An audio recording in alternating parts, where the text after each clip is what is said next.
Hello, everybody. Welcome back to the Kpush podcast. We are here with my friend Mike Hale. Everybody, 175. How we doing? Wow, Mike? 175. 175. That's a good number. That's Yeah. like a 25 number. Thanks for having me. Yeah, we gave you a good number. And I get it. Yeah. That makes sense. As you should. If you would have asked me one before or one after, Yeah. I wouldn't have done it.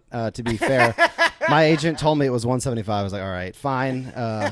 It feels like a celebration. Yeah, right. Well, you are like a small toast. Also, I'm sorry if I introduced you as my friend. I don't know. I think we're getting Yeah, there. we're getting Hopefully there? after Okay. today we'll be closer, but Sure. I don't know, man. We might be further apart. We might be enemies by the end of this. Yeah, we have no idea. No. We might. I mean, you might have something buried that I don't know. Sure. It's like that Mark Norman thing where somebody tells you you're racist, and then you go, "Well, we can't be friends anymore." But I'm glad that you felt close enough to tell me Right. that you were racist. Yeah. So maybe we'll get to that today. Maybe I'll be the one to tell you I'm racist. Who knows? Yeah, maybe you'll come out and Right. we'll celebrate that. Maybe. I don't know. So, before anything, you brought me a very special. I did. This is a very special present here. It's called the Kraken Black Spiced Rum. Give me a little intro in this, Mike. This What is no matter how much money I continue to Yeah. make in my career, and I get better jobs. Sure, and sure. I will never stop drinking this $26 bottle of Kraken rum. It is the perfect, like, spiced, little sweet, little spiced. Goes great with a Coke. Personally, some people like it straight. That's fine too. I gotta have the first one straight. Go straight. have the first one I might have a straight. What do little you straight. want? I'll Yeah, go a yeah. little straight first too. Okay. Yeah. There's a lot of great rum out there. Don't get me wrong. There's a lot of great expensive rum. But honestly, the Kraken has just kind of always been my Cheers, go-to. man. Hey, cheers. Dude. Hell yeah. Oh, that's delightful. A little vanilla-y that's on the very end. delicious. You know? It's very delicious. It's kind of like candy-ish for, yeah, for a spiced yeah. rum. It kind of tastes like Hennessy a little bit, even though that it's a rum. It's Okay. not a whiskey. Okay. It's very, very good. Got like cognac vibes yeah, to it.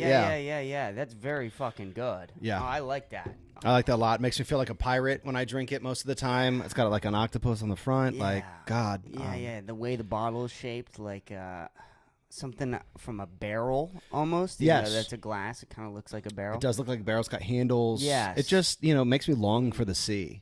I've never been at sea ever, but when I drink this, Where are you from again? Cleveland, Ohio, baby. Cleveland, Yeah, so we're Ohio. brothers. We're brothers. Whoa. We're living in the awful part of the Midwest. Yeah, I and had loving no it. idea. And loving it. Yep. Holy shit! So Yeah. how long were you there? Because I'm from Erie, Right. of course. Which Right. everybody from Erie is either from Pittsburgh or Cleveland. Yes. So when'd you leave Cleveland? So I grew up in Akron. I spent most of my life in Akron. Okay. And then I left 2011. Mm-hmm. I left to do my graduate degree at Baylor in Waco.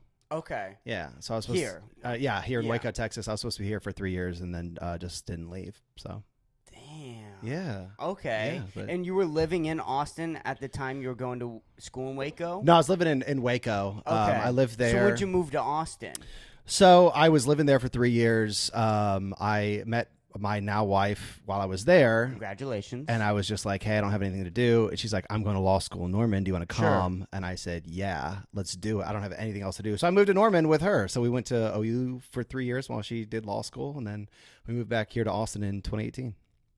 That's fucking phenomenal. 2018. Yeah. So you yeah. saw everything sort of explode Sure. in 2020, Sure. right? Is that an accurate depiction? Yeah. I mean, I don't, you always hear you get sick of the locals all the time about how different Austin is and how much Yeah. it's changed. Yes.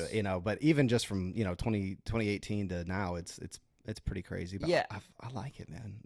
I like living Do here you a like lot. it more than 2018, or did you like 2018 more? Because there's this big consensus of not only how much it's changed, but how it's gotten consistently worse. Yeah, and I think it depends on, if you're a two-dimensional person or not. I think some people are like, this is what I like, and I want this forever. And those are the same people that are still listening to the same like music that they did in high school. Yeah. That's their thing forever. And I understand like that, that want to preserve Yeah. or whatever it is, but it's just like, okay, well maybe this wasn't the thing that you loved, but there's new things to love. There's old pieces still there. Yeah. And so If it gets to the point where you can't vibe with the city more, then leave. Leave. Like move. Right. There's nothing wrong with that either. And just Right. saying like, hey, this isn't the city that it was, and it's not my style anymore. So I'm gonna go somewhere that is. It's not defeat. Yeah, no, people get angry though because they don't want to leave places. Yeah. They get comfortable and they don't want to leave, and then they get mad when things change around them. But things are always like changing. Everything changes. I mean, every city is like that, though. Like, if Yeah. you want somewhere that doesn't change, and stay in whatever hometown you grew up in. Like, Right, I go right. home once a year, and it's Yeah. the exact Exact same same. town. Maybe they got an extra Wendy's Sure. than they didn't have, last year, 2 years ago. Yeah. But there's plenty of places that never change ever. No. There's a big deal in my hometown about a Taco Bell. There's Okay. a big thing about Taco Bell, and if it was or wasn't going to get built or not, and everybody knew about this Taco Bell. And then you come to Austin, and you go, nobody gives a fuck about a Taco Bell here. Yeah, Like, nobody, that's small town shit. it really is. Of, like, caring about Wendy's, Taco Bell, the chain restaurants. Yeah. Oh, the chains are huge. I always wanted to make this a bit. It never worked, but it's a true story that happened in where I'm from. I went home one year, it was like around Christmas, and I see all these bumper stickers around town that said "Save Olive," like hashtag Save Olive. And I finally asked my mom, I was like, "Is there a girl missing or something like that?" And she's like, "No, they're trying to shut down the Olive Garden. That's up the street." And that, I don't know how else to better describe where I'm from. Like, that is Save Olive. That is South Akron in a nutshell. That's great. Wouldn't work though. It wouldn't work on stage. I don't know. Maybe I just need to work it out Yeah, better. because that's a funny story. I think it's relatable for anybody who's from like a smaller town. Right, Like, right. They're always the big, like you said, it's not a big deal, but to them it's Huge. a big deal. That's everything to them. Yeah. So, you said you left Akron in 2011. Mm-hmm. How old were you? What's 2011 for you? Because for me, That's I a was great question. 9. Okay. Because you just turned 21. Right? I just turned 21. So we are an easy 17 years apart. Okay. Nice. Yeah, so 2012, I guess I would have been like 22, 23. Okay. Somewhere there. And then you moved to Waco. 20. Moved to Waco in 2011. So Was there for like 3 years. Yeah, so then you were about like 25 when you came to Austin? No, I guess maybe I would have been a little bit older, because I would have left Waco when I was, I bet I got there when I was like 24, 25. So I left when I was like 27. Got it. Yeah. Got it. So yeah, I was like 31, 32 when I got to Austin. Okay. And did you start comedy already? So I was doing like long form comedy, like satire, like written comedy for like outlets like The Onion and Belladonna's and Points of Case and stuff like that. I was Were doing they like paying essays. you for stuff like that? They were not a lot. Okay. It was more like they pay you an exposure. Sure. And if you can get, a piece submitted and accepted by one of the bigger, outlets, then it's really, your name's kind of everywhere, and it's you can get traction that way. But it was mostly writing for these small little, I don't want to say garbage because they're fine, publications, and it's fun to, but much easier to get your work, picked up in some of the smaller internet outlets. And so I was doing that. I took a couple courses with Second City out of Chicago on, kind of satire and things like that. So when did you start doing like comedy writing like that, like the satire? I started doing it when I was living in Norman. I was probably like 27, 28, and I was writing. My first gig was for a website that I don't think exists anymore, but it was really big at the time, called Total Frat Move. Okay.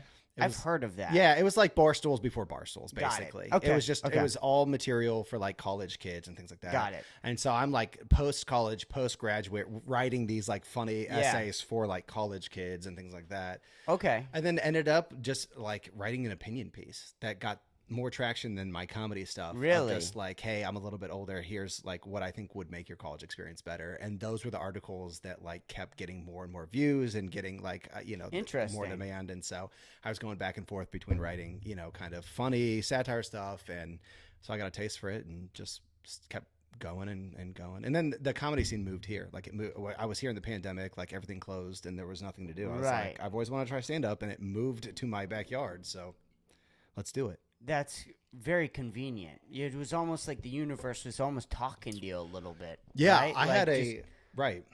Yeah, I had a note in my phone that was 7 years long. Like for 7 years, I would just, if I thought of a funny, if I ever did stand up, here's my note. And so Really? I would put like a funny premise in there. So I had 7 years worth of just like, if I ever got on stage, here's something I would talk about. Wow. And so I already had a bunch of material to kind of refine and work through. Yeah. And then I, watched open mics for 3 or 4 weeks to see how they went, and then did my first one and made the biggest mistake of my life and had a great set. Like that's the worst thing you can do in Yeah, comedy is terrible. kill your first time because you just chase that dragon for the rest of your Yes. life. Yeah, Like, yeah. It ruins your life. Oh, it's terrible. And the first bomb is way, way worse. Like way, way worse. Yeah. Because you're expecting to, do as good as you did that first time. And that happens a lot more than people think it does, because like you said, you wait for the exact right moment on the exact right night. You watch for 4 weeks beforehand. You had 7 years of notes. You probably practiced your set for God knows how long. And then finally you're in the right mood. I'm sure you had probably a couple of drinks, right? Yes. So you had a couple of course. drinks. So you're feeling good. Then you go out, you do it, and you do well. And then, next week comes, you didn't practice as much. Maybe you didn't get those 2 drinks in or whatever it was. Or maybe the fact is that it was new material. Sometimes new material works really well the first time, and then it never works again. Yeah. And so that might have, whatever the reason was, you killed the first time. That first bomb sucks that much harder then. Oh, absolutely. Yeah. It does not feel good. Yeah. And then you usually how'd you bomb get a over lot. that? Was it still just chasing the dragon? I think I was just still riding high on that first time. Got it. It was, and it was like, it was just a great place. It was at what is now Roscoe's, used to be the Santa Cruz Theater when I first started. It was a really old theater that they had co-opted. They didn't have a liquor license, so the guy that was hosting would just bring bottles of liquor and pour people like shots for Venmo. It's so definitely 100% illegal. People were just smoking weed inside the theater the whole time. Like everyone just not even like behind by the dumpsters or something like that. They're just like lighting up in the actual theater. Yeah. So there's a haze of weed in there. It's full of comedians. Like at that time, never doing it, it was the coolest thing I feel like I ever did in my entire life. Like just to be part of that, at the beginning of it was so new and so exciting. And And what year was this? this would have been at the end of I think beginning of 2021. I think it was January of 2021. Okay. I just passed about 4 years doing comedy now. And then you were how old then? You were 31? I'd have been like no, that was that would have been 4 years ago, so I was like 34ish. 34. Yeah, 34. So you didn't start comedy to 34. Yeah, and that was another thing, and something I still like. I think everybody that's a little older struggles with that. Is like the formula for making it in stand up is starting when you're 17, like Chris Pushkar. Yeah, like that's the formula. Like always hear about how Chappelle was crushing at 17 in clubs he wasn't even supposed to be, and that's the formula. And so you don't hear very often about I started in my 30s. And you feel like you're 10, 15 years behind everybody. But you can either decide that's important and that matters, or you can decide that you want to do it. Well, you're also a different case because you were doing writing, comedy, satire writing, Right. which is not, it's not the same as doing stand-up, but you're still using that comedy muscle to get that outlet. You know what I mean? Yeah. And it's also, you're starting to associate yourself with those types of people. Like Larry David always says, I don't care who's at the party, but I need 3 comedy writers or 3 comics. And to him, they're sort of the same type of group of people. You know what I mean? Because a funny person's a funny person. Yeah. Yeah, I absolutely agree. I tell especially guys who are just kind of starting is like comedy is comedy. If you want to be a stand-up, that's great. Do stand-up, work, focus on it, right? But any other thing that you can do comedy adjacent, if anything comes up, Yes. if you can be on a podcast, if somebody asks you to be in a sketch, if you can write an essay, if you do as many things. I try to push guys, if you ever even thought about writing, talk to like a local mag, like Sidecar Junkaroo. I write for them for their comedy section. Okay. Incredible incredible local magazine that does a physical print, and they do an online like I digital didn't know version of it. that existed or you did that. Oh my God, it's incredible. There's a bunch of That's awesome. stand up. So it's a local magazine that's art, comedy, music. And so they do a bunch of interviews with local musicians and big bands kind of out of the Austin scene. A lot of artists that come through, and they feature all of their art with, with interviews and things like that. And then comedy is spotlighting the different stand-up stuff, as well as a bunch of articles. And it's fairly, I think they're about a year and a half in, but really getting traction. It's a great publication. Definitely check it out. Okay, absolutely. So you feel like you've built up a resume, though. Like, even though you've only been doing stand-up for 4 years, you have this writing thing that you're doing before it. You're doing this writing thing now. You run an open mic, and you're starting to run shows. Yeah. Like, I know you're older, but for 4 years in, that's a lot of fucking credit. Yeah, I mean, it's if you want to use it as credit, and you can say, oh, I've done this, and now you're building a resume, that's great too. But you're any way that you can get comedy reps in. Yes. We've got friends from the South Side, John and Lena. They've got a video production company that do skit. They asked, that's not my thing. I'm not an actor. I've never wanted to write or be in sketches. They asked, do you want to be in one? Yes.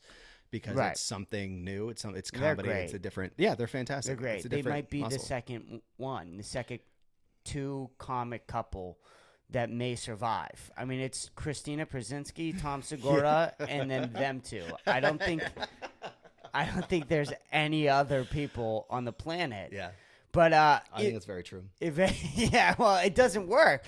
Two comics together usually is a horrible, horrible idea. Right. Yeah, almost always, I think. But I think their love is outside of comedy, which has to be an ingredient in that. Yes. I would assume, because it's hard enough for me to spend time with comedians. I don't know how you would be like married or in a relationship with one. I don't know how, like, I'm married. I have no clue how at this point. I mean, it's been 11 years of me just constantly never being off, never stop telling jokes. And she's very patient with me on that front. Yeah. You'd have to be. Comedians generally are the worst. They're fun to be around, but we just come with such a host of issues. Yes. And, Well, if you see one at a party, they're the best thing at that party. Usually. Sometimes they have an alcohol problem, so they're fun for like the first 2 hours. Yes. And then the third hour, they're like slurring the words, passed out on the couch, throwing up. Those the issues that make them a comedian start to come out. But but like living with a comedian is like a whole nother, if you're working with a comedian day to day, it's like nuts. Yeah. Like nuts. Yeah, I don't want to typecast everybody, because I'm sure there's some type A comedians out there who are really neat and they're really respectful, and I'm sure that exists. I haven't met one in 4 years in Austin. Most of us are slobs. We're messy. We're unorganized. If you've ever run shows with the comedians, it's like herding cats. Yeah. No one's ever on time. Like, no one's showing. They're asking how long's my set. We told them 10 minutes. Like, I think as a breed, they're very similar that way.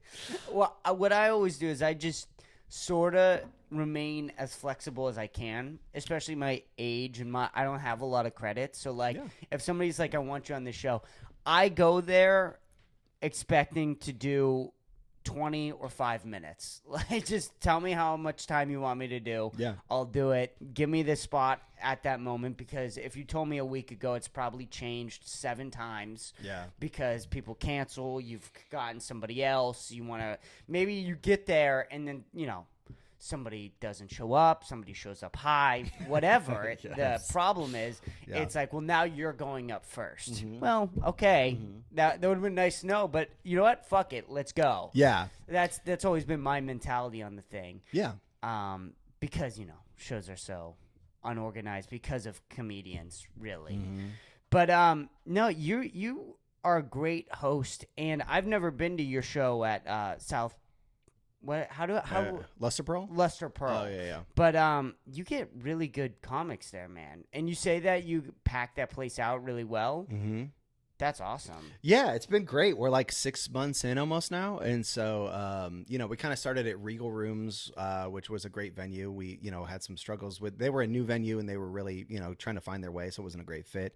but we've been at Luster for like 6 months. It's been going really well.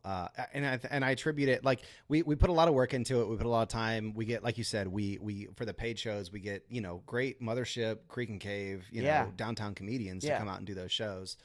So we have great lineups. But I attribute a lot of it to the South Side being so underserved as a market for comedy. There's just tons of suburbs down there, you know what I mean? Yeah. And so there's a lot of people that don't want to drive downtown, that want to do parking. Right. Like if we can bring comedy to their backyard, they're going to be very receptive to that. And so, yeah, it's been good. It's like I said, it's still pretty new, but the shows are great, and everyone likes a packed show and everyone likes a great lineup. But honestly, the comedians that come to the open mic, the Southmouth, that just show up. We have a group, the same group that comes to Southmouth on Wednesdays, that now come to the shows just to hang out outside and like have a hang on a show that they're not even on. I think that's been my favorite part so far, is this community of comedians that have found each other and found regularity with each other. And you're getting more normal people too down there. You're getting if you do a show in the heart of like Austin, like 6th Street or something like that, you're going to get a couple homeless people. Yep. You're going to get probably a couple, more liberal-leaning, blue-haired, the type. Yeah. Okay. You're going to get people who are really drunk, like really, really fucking drunk. Yes. I think this trains comics here, like to like go out and be like, you do whatever sets with the blue-haired homeless drunk people, and then you go somewhere a little bit more normal, like Cleveland maybe, or Pittsburgh. Sure. And then you don't have those types of people to deal with. Yeah, I think you have to be able to. I think it's a good measure to be able to do both. Like Yes. you need to have sets that work well downtown for those crowds, and also for the just the ethos of downtown comedy is very different. Yes, as far as what works, what's popular. It's very led by Kill Tony, by Mothership, by that sort of thing. And so I think there's a style of comedy that's really popular that works really well there. And so I've seen some of those comedians who I think are so funny, really talented, great writers. They come to the South Side and eat shit because, they're telling some really like kind of graphic or really political or things like that. And it's a different crowd, and some of that stuff doesn't work very well. Your crowd's a lot more normal. Is what I would sum it up to. You got a lot more normal people. Sure. Living in houses. Yep. They have their lives together, sort of type thing. It kind of is your crowd, I feel like, too. It's more your type of people. I think the best comedians and promoters and anybody kind of working in comedy kind of have to be a little bit of a chameleon. Like you have to be able to fit in with this group in a way that you're not ever selling yourself out or changing yourself. Right. But to be amicable enough that like I can, I've got a bunch of friends that are downtown, comedians, and that's where they stay and that's where they hang. And I love them and they're great. But I think as a comedian, your material has to be able to go everywhere. Yeah. There's nothing wrong with shock comedy or blue comedy or overtly like sexual or political or anything like that, but it does feel like it limits you a little bit about where I know a lot of comedians who've been doing it for a long time, and if somebody asks them, hey, can you do 10 clean minutes, they'd say I can't. I've been writing jokes for 10 years and that's just not their style. And again, there's nothing wrong with it. It just really limits what you can do as a comedian. I feel like you have to at least try if you're asked on anything, unless you're really good and your worth or whatever. Yeah. For me, at my personal moment, if somebody was like, "Do you want to do clean comedy?" I'd be honest. I'd probably say like, "Yeah, I'll do anything." You say jump, I'll say how high, but it's gonna be rough. Yeah. My comedy's very for dirty jokes. It's very for like offensive stuff. I do a good job of I feel like of warming up the crowd to it. I try to go slow in on it, and it's not even really offensive. It's just like, what the fuck is this guy saying? Sure. The type thing. Somebody compared me to Greg Fitzsimmons recently, and I didn't. I think that's fair. I like Greg a lot. Yeah. He's definitely not one of my main motivators, but when somebody complimented, I was like, yeah, I can kind of see that, where it's like very simple premises and somehow I make it dark. Like, and no matter what, I make it real dark. But I've never really seen you do a lot of stand-up comedy. I'm usually watching you do host. Yeah, yeah, and so I've that's seen you do it a couple times. right. But Yeah, it's nice to be able to do both, but everybody who kind of is in that, on the south side and in that role and like comes to the mic and stuff like that, most of them only kind of seen me host. I'll do a couple minutes at the top just to warm everybody up, Yeah, but like yeah. really it's just more, kicking the tires and kind of getting everybody like Yeah. loose for the first comedian. And so I try to do my best to get on showcases kind of outside of it. And even when I'm hosting, I'll do, like, even for the showcases, I'll do a little bit, but yeah. yeah, I get that a lot. Like I'll have somebody that'll see me at a show that's known me for months because Yeah. of Southmouth, and they're like, Right. "Oh no, you tell jokes, like you're a Yeah. comedian." I'm like, "Yeah." Yeah. So yeah. there's a fine line to be there's nothing wrong with being a really good host. Like it's such a Yes. compliment every time I hear that that people think I'm good at it, but it is a fine line between like. At the end of the day, I want to be a stand-up. Yeah, I don't. Right. And so part of that is, continuing to put out material, to do clips, do everything that I can to continue to push that narrative. And then part of it is, I've built. What I like to do is I really want to build these shows and these open mics and build this community and things like that. And then I just kind of want to hand those off as we go to kind of newer comedians that are coming up that want their first host gig, that sort of thing. So I think it serves both things where we can continue what we've built. Yeah. And then I can also focus on the things that are, really more important to me. And do you do stand up on your showcase on Fridays? I do. So we do every other Friday, one paid, one free, and I'll do maybe 5 or 7 minutes at the top. Just to, again, the job of a good host is to really bite that first bullet of awkward uneasiness, like to be likable, to have jokes that are that walk the line enough that you warm the crowd up. You can't walk people obviously in the first 5 minutes of a show. Right. And so I think it's a good muscle to flex and to get good at. Because anytime you're first up is a tough, that's a tough. The one spot is a tough spot in an open mic, in a showcase. Yes. The 3 spot, everybody's already had 1 or 2 drinks. They've already heard enough comedy that they're amicable, to the comedians, and so.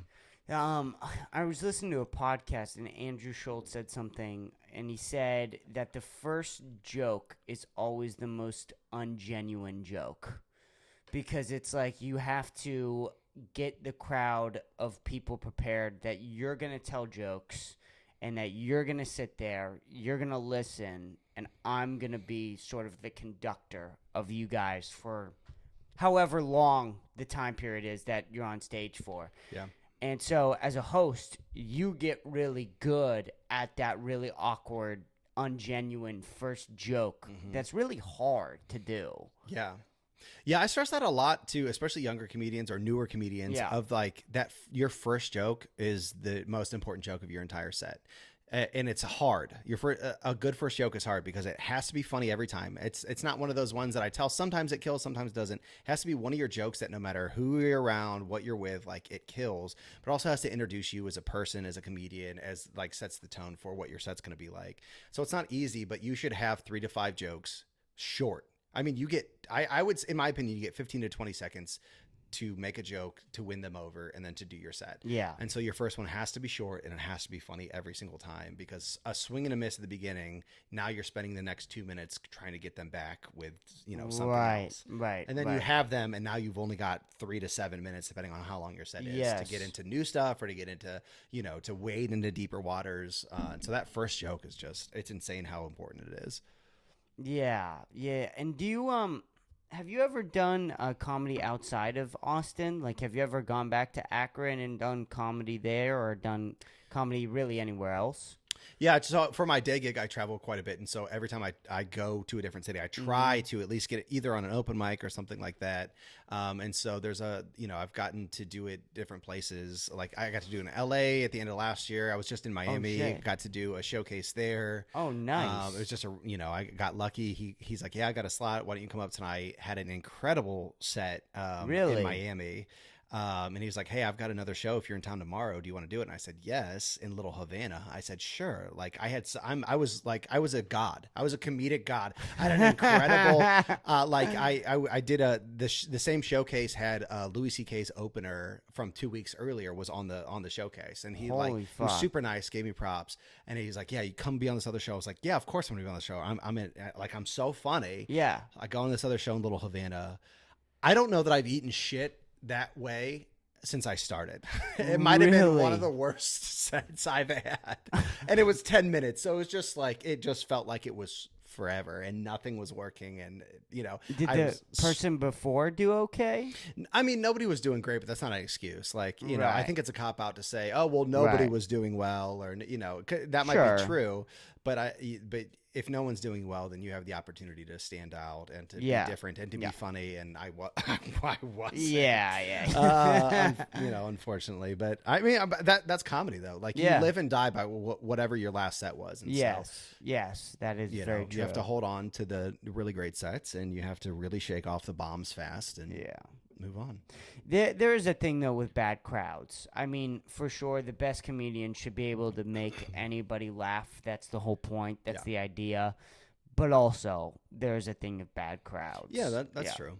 Yeah, I think you'll run into that. You'll run into just generally bad crowds. They're not good for anybody. You'll run into a crowd that's just does not like your style, or you know, it just doesn't jive with what you're doing. I think that's a really hard talent to develop, but it's a really important one. Is to how to bail on your material when it's not working, Right. and then maybe come up with other jokes that maybe you didn't write down in your set list that you think would work, and you remember them and you go to those. Like, I think to be able to bail and to go to something that will work is invaluable and very hard to do in the moment, I think. Yeah, I mean, you have to really know your material too. Yes. That's the other thing, is because how easy is it to forget your bits when you're trying to mix your set together. Yeah. Mismatch. Right. Am I saying? Yeah, I'm saying that word right. Mismatch your set together and fucking try to come up with almost improv in the moment. Mm-hmm. And then then somebody heckles, and then all of a sudden you lose your space or your spot in the middle of the set, and then you forget the set, and it's just a mess. No, I've been there. You just feel like lost. You're just like, oh no, I'm lost. Yeah. I don't even remember what I was supposed to go into after this. Yep. Like, you know, something had like a glass fell, or somebody's huckling, or like something's happening. You're like, I don't even know what to do. And it is weird. You have those moments. You'll be doing it for, you've been doing it for like 4 years, and then you'll still have these moments where you go, I have no idea what I'm doing. Oh yeah, like all the time, all the time. I try to quit every week. Like every week, I try to quit doing stand up personally, and it never sticks. I've been trying for 4 years to quit. It's like smoking. It's so bad for you. Like it's so bad for you, and I can't stop doing it. Yeah, one of the it's like smoking. it is. It's like smoking. Some people can go cold turkey because they hate it so much. But yeah. I can't stop. And I think one of the reasons, the very first set that I did at Santa Cruz Theater, now Roscoe's, that it worked so well because I made a set that was basically just for comedians. I had been watching 4 weeks of open mic, and the basis of my whole set was, why do any of you do this? Why would any of you do this? It's like coming to this place week after week and like putting your dick in a rat trap, and it just snaps closed, and you say like, okay, well, I'll be back next week. Like what's I'll come back. Let's do it again next week. Yeah, you're like expecting the rat trap to not close on your penis. Yes. It's like, and so like that's not how it works. Yeah, like what is the cheese in this metaphor? Like maybe you make a couple comedians like 30 white guys and 2 very brave women laugh a couple of times. Like that's best case scenario. Right, and the women who do stand-up comedy are the most fucked up, trauma-filled a lot of the times times of all time, because they have to like grind out the stand-up comedy open mic scene Oh God. as a woman. I can't imagine that. I can't imagine why any like there's so many like funny women in Austin, and when I hear the stories of what like it is Yeah. like to be a woman in Yeah. comedy, it seems there's a lot of like male dominated fields, but I feel like this is it's like male dominated very toxically in stand up a lot of Yes. times. Yes. You know, because of the nature of people who do stand up and stuff like that. And so I try to be very careful about, always, having a place and making sure that like they have a voice, but also like being very careful, even how I talk to some of the female comedians, because you see some weird, stuff in Austin. Yeah. It's weird. Austin's weird because I see people trying to be super supportive to female comics. Yeah. Like so there is, I feel like in Austin it's more of a balance than in other Sure. stand-up scenes. But like you're talking about if you come from like a small town, like a small city or whatever with open mics, it's like, and you're a woman and you were doing it there. I don't know how the fuck.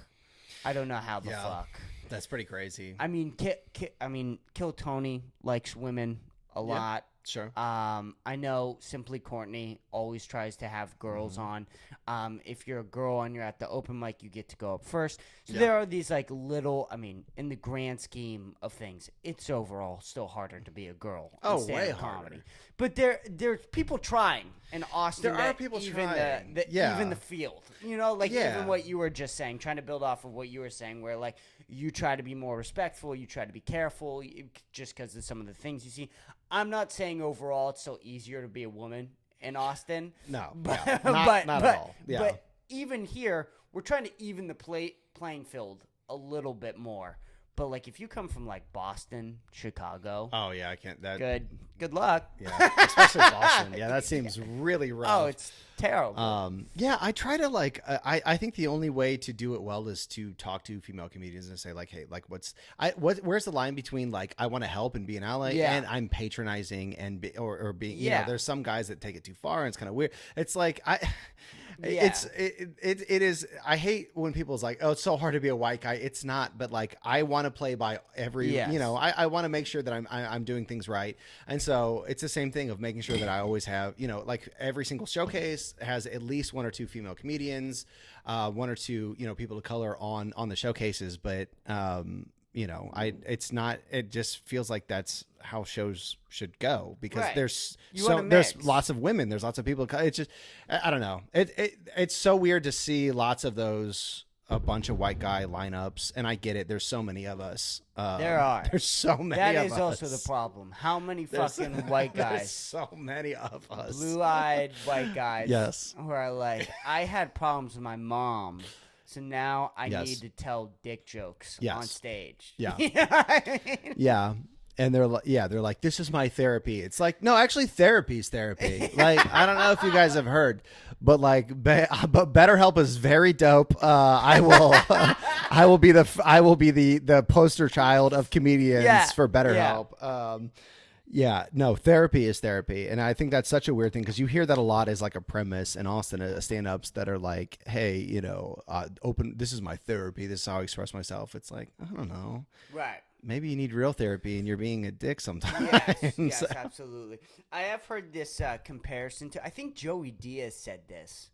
I think Joey Diaz said this. He said, open comedy is therapeutic, but it's not therapy. Yes, that's great. Yeah, and I think that's that great. He summed it up very well because, and if it wasn't Joey and it was somebody else, I apologize. But it's almost like saying therapy is, or like working out is therapeutic, or working out is therapy. Right. And then you go to the gym and you don't work out. Yeah. It's like, well, it's not really therapeutic if you're not doing like the work. Right. Like you got to do the work for it to be therapeutic. It's sort of the same way with stand-up comedy where it's like, yes, it is therapeutic, but you got to do the work. You're supposed to be the entertainer. Right. You're supposed to make them laugh. Yeah. Yeah, which is a weird thing, you want to make people laugh. You want to write well-crafted jokes that are sharp and, have all the mechanisms, and then also find a way to be vulnerable without being oversharing. Like Right. I feel like there's a lot of elements because I think the best comedy is very personal. Like for me, I'm like I throw away jokes sometimes because I want to write jokes that wouldn't make sense if someone else told them. Yes. Um, Yeah. and so there's a weird line between I want to be very, I want these jokes to be personal and from my perspective and things like that. But I also don't want to be this weird trauma dumping, Right. oversharing, like sort of, you know, fountain of trauma Right. without jokes that make it funny, which you hear sometimes. And that's the thing, though, that makes it hard is what makes you do stand up comedy is that overflowing amount of trauma. Yeah, and like here's another bit that never worked ever, but I think is really funny, and maybe it's Yeah. only for comedians. Is that like I'm trying my best to be a relatable stand-up comedian, and I have almost no trauma in my life. Like, how am I supposed to be a Yeah. good stand-up comedian when I Yeah. grew up in like a lower middle class family in the suburbs? I was in Boy Scouts, was never molested one time. Oh, I wow. have I'm 38 and my grandma's still alive. Like I have almost no real like Yeah. true trauma in Yeah. my life. And I think a lot of people think that like stand-up comedy has to, it comes Right. from this place of trauma. And so I joke that like I'll never be a good stand-up because my life's been too okay. It's It's not been good, but it's been too okay. Like yeah. You need a little bit of like Gaza. in your yeah, life. right. Some my life has been about as vanilla as my face. Like how am I supposed to write jokes about this? Yeah, right. I was actually gonna ask you that. So you have a decent job, Sure. Yeah. right? Yeah. I'm assuming you get paid decently. Mhm. It's flexible for stand-up comedy. Yep. You get to travel, Yeah. and then you have a wife. I do. I'm assuming you love, Very much. and the wife loves you enough to let you do stand-up comedy. Yes. That's a lot of love. That's a lot of love if you Lot can of find love. someone to yes, do it. Yeah. absolutely. And so it's all to me. It's like, are you worried your life is too put together? Yeah. Like, I talk about it in therapy a lot, like Yeah. with my therapist. I'm like, hey, I think like it's so insane to complain about like that of having a great life, but like complacency and being comfortable and these things are fun and they're great, but they can be killers of creativity, Yeah. of passion, of because it's like what they say with like when you're freezing to death. Like when you freeze to death, right before you die, you feel this weird warmth. And it's just like you get tucked into this like weird warmth and then you just kind of like let yourself go and die. And I Yeah. feel like, that comfort can be like that. The suburbs can be like that Yes. of like this idea of like, this is so comfortable. And so you really have to constantly push yourself to stay motivated to do this and that. And like, I never want to live in a van like some of the comedians do, but there's something about that struggle that is very romantic. That's very, Right. Right. I think it started in Austin with like the Hans Kim effect of like he was living in his van, Yeah. and now there's a new crop of vans that come every week to Austin Yeah. because they have romanticized this idea of like if I just am homeless for comedy, then I'm gonna make it. And I wouldn't recommend that, but there's something to like there's a beauty in the struggle and There's a it drive. pushes you. Yeah. Yeah, and I think there's a lot of comedians that talk about that sort of whatever struggle it was for them. My favorite is Ron Funches. Like he's one of my favorite comedians of all time. Okay. And he was like, I was living in my car and I was a single dad to an autistic kid, and he's like, if I don't get good at if I can't make this happen, then like we're both gonna starve. And so there was this driving force of like, I have my autistic son, I have me, we're living in a car, like there's no other way to do this. Right. I can't imagine what that kind of motivation's like. That's insane. Yeah. Well, if you park your van right next to a train, that autistic son's gonna. I couldn't help myself. I couldn't help myself. Hey Matt, end up. What's that guy's name? It's Francis. Francis Burwa. Not in Austin. No. He's not. Not Francisco. No, there's a guy from the UK who was just this autistic guy who loved trains and filmed himself like going and watching trains pass, and he became huge to the point where I think I want to say it was Dior. He became a Dior model and all these other things. But like everybody fell in love with him because he was just this autistic guy who strapped a head camera onto his face and filmed himself like waving to like his favorite trains and like telling all the statistics about the trains and stuff like that. It's like it was insane. Yeah, but that is a great story, though. Going back to what we were talking about, like the pressure that comes from having a son who's, disabled in whatever way. Yeah. It gives you just such a push. Rather for you, you got a wife, you got a good job. Yeah. You could quit comedy tomorrow and, like, your life's still good. Yeah. You know what I mean? Like, I know guys down here where it's like, that's it. That's all they fucking have. Yeah. Yeah, and I don't like I love my wife. I'm spoiled. Like she's an attorney. We have a great like life, and I love our life so much. But there is something romantic about like what else is there? I don't have a girlfriend. Yes. You hear a lot of the guys move here because their girlfriend broke up with them, or they broke up with their girl. Something happened, and they came here to kind of start over. I don't want that, but I romanticize that all the time. Of like, if there's nothing else, I think you're put in a better place. And so it's the worst version of the grass is greener of being like, guys look at me and they're like, God, you have this stability and I'm living I'm struggling and I'm working this shitty job that I hate and all this stuff. And they're like, if I could just be where you were, like, and I'm looking at them like, God, if I just had this, if comedy was the only thing and I could just, focus on that all the time and do that. And so I think there's merits on both sides, but the thing that binds it together, I think is really being passionate about comedy. Yes. Do you hate your job? Do you hate it? That's the worst part. No. So my job's such a joke. Dude, yeah, I don't. That's my only. Like, if you can find a tech job that is a joke, find one because it's insane. Yeah, it's insane. The time that it affords you to work on, like I'm usually done by 1 or 2 every day, and then it's like a switch. I'm done. I'm writing comedy now. I'm gonna write for 2 or 3 hours. I'm gonna edit video for an hour, and then I'm going right to the open mics that night. Okay, so then where does this come from? This drive. If you don't have this overwhelming amount of trauma, if you have a wife that loves you, which clearly she does, yes. If you're not an ugly looking guy. No, I'm very attractive. Yeah. Hey man, don't make me reach over and kiss you right now. Well, might be good for the views. Let's zoom in here. Right. But you have all these good things. Where is that? Okay, 1 o'clock comes. Now it's time to do stand-up. Where does that come from for you? My life has always been, I want my creative endeavors to be my life. I want that to be my work. I want that to be my whole thing. I have an incredible job. It's so easy. I'm really good at it. But it's not what I want. Before I did comedy for a long time, I did music. I played in bands. I was a studio musician. I did solo acoustic stuff. Like I've always been Really? I got my first drum set at 12 and I was like, I never want to have a regular, I started as a drummer. Then I picked up guitar and piano and bass. I just picked up anything that like I could kind of get my hands on. Are you good at it? I was mediocre for a long time. Do you practice it? No, now it's more for fun. The guitars are on the wall and I've got a piano in the living room and it's more like a noodling around and fun.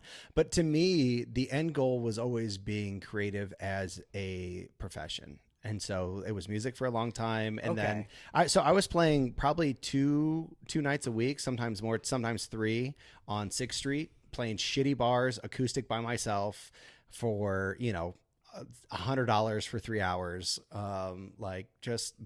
It makes the creative side of all of this, whether it's writing or it's stand up or it's music or all this, that's when I feel good. Like, that's when I feel really seen. That's when I feel, and maybe it's an ego thing. Maybe it's I don't know what it is, but like the creative endeavor has always been my goal to do full time. So you have a therapist, right? Yeah. Or you're trying to. I do. So what mental illness? So then this has to come from some sort of mental illness you have, right? I mean, maybe it has to. I think I'm not alone in the creative side of like. There's so many. I think there's a lot of people. I don't think it's the majority. I think it's a minority of people who, want to be creative and want to do that for a living. Not because it's easy or because it's glamorous. It's because it's the way that, you express yourself. It's the way that you feel the most comfortable. I mean, we can, if we want to go, if we want to trace it back, we can. If we want to go on a tangent, we can go on a tangent, and I'll tell you Please. where it came from. That was very different. Please. So Please. you also grew up in kind of the Midwest, Northeast. Yeah. You know, sort of. Did you grow up religious? No. Uh, my grandma is ultra. Every time I talk to my grandma, there's something about Jesus. Jesus has to come up. Sure. My mom sent me to Sunday school. So yes, I guess yes, I was religious, but to the point of like super ultra crazy, had to be on church every Sunday. No. Okay. No, I was not that. Okay. I and I always I never and I still struggle with this, I guess, is like I don't understand God. Yeah. And I don't think that Christians got it right. I think this idea that aid religion got like, I did it, we figured it out. It's Right. like, would you relax? But also, to me, I've always thought it was foolish to think that all this is natural selection.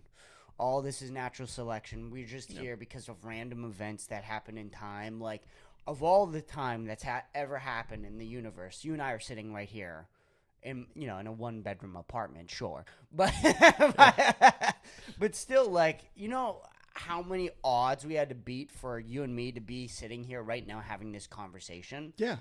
Something had to have insane. happened. Yeah. In my opinion, there has to be some sort of simulation, God, whatever you want to talk about. Yeah. There's something larger at the picture here that I don't think human beings fully see.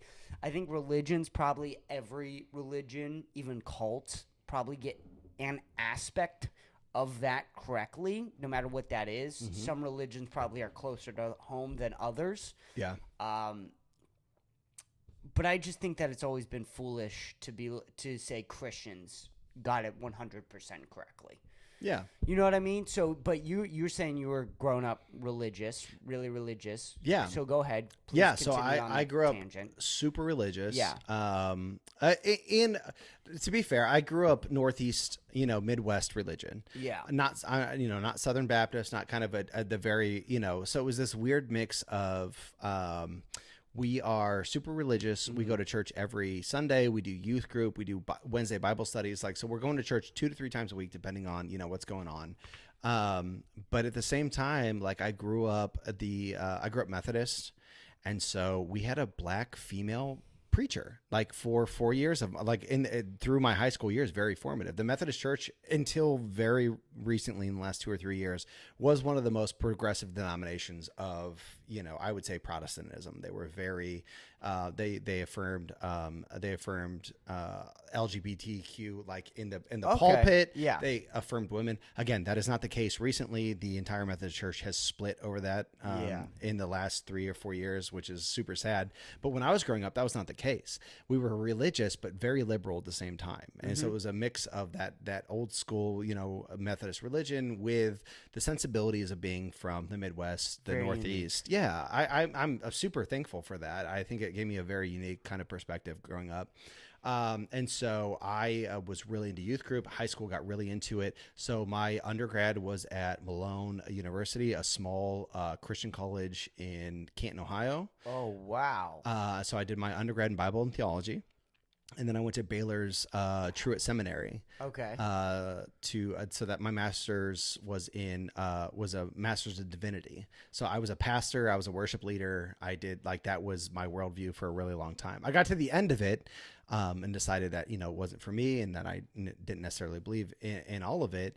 And so I have this very kind of different background of grew up super religious, have studied the Bible in incredible ways, Greek, Hebrew, the whole 9 yards.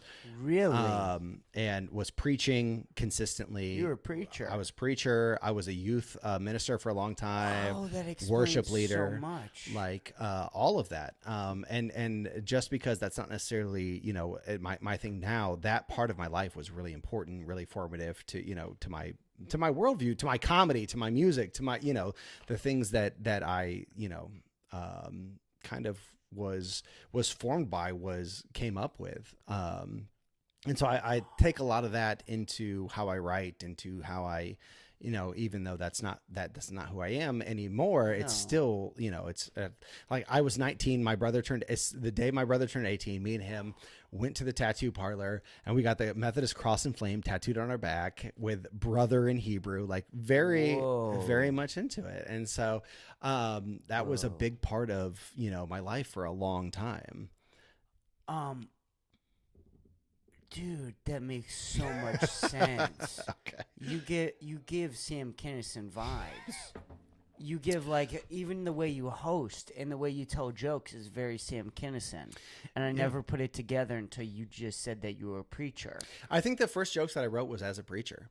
Yeah. I think being funny in the pulpit was always really important to me. Yeah. Because I always wanted to convey, the message, the good word, whatever you want to call it, in a way that was relatable, in a way that was comfortable, that was funny, that was relaxed. So you started stand-up comedy when you were 34, but before then, you were a preacher. You were always a musician. You did comedy writing for a very long period of time.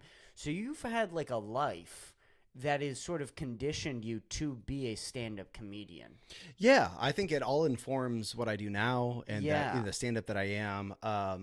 But I mean, if you look at it in a nutshell and everything, and it's terrible to say this about religion, but like you're an entertainer. Like Yes. Yes. first and foremost, the best preachers are the ones that can take a very old text, a very old book, and somehow make it relevant, relatable, funny, to people that are living 2,000 years after all of these things Yes. happened. Sometimes 4,000 years if you're looking at the Old Testament. Yeah. And so I think that's the best. The preachers that do the best, the preachers that have kind of the biggest followings are the ones that are for better or for worse, are entertainers at heart. Right. And so, hold on, this is even more amazing. So, you spent a large portion of your life in religion. You were in Boy Scouts, Yes. and you've never been molested. Not one time. Are you And sure? that's what and sometimes I wonder, like, is there Yeah. something I'm blocking out here? I checked Yeah. every single box of like Boy Scouts, religion, after school programs, sports, like every place that you could get molested. I checked them all, and I mean, I've been this good looking my entire I life. bet you were a little cute kid, Like, a little yeah. cute white boy walking Yeah. around. And it makes me worry about, like, am I not as attractive as I thought I was? Or is my mouth too big? And I would tell, maybe they were worried Yeah. about I would say something, but Yeah. like. I mean, part of that bit is like, I Boy Scouts, religion, all that stuff. I still have a grandma. I'm 38. My parents love each other and support me no matter what I do. Like, what does a guy have to do to get some trauma in his life? Yeah. Wow. I mean, what? No way you weren't molested. I'm not buying this. I think you're don't- blocking it out. Maybe. I wonder, like, I've tried to unpack in therapy and hope, but like, no. I'm like, I've been calling old coaches. I was like, hey, did we ever have a thing? Like,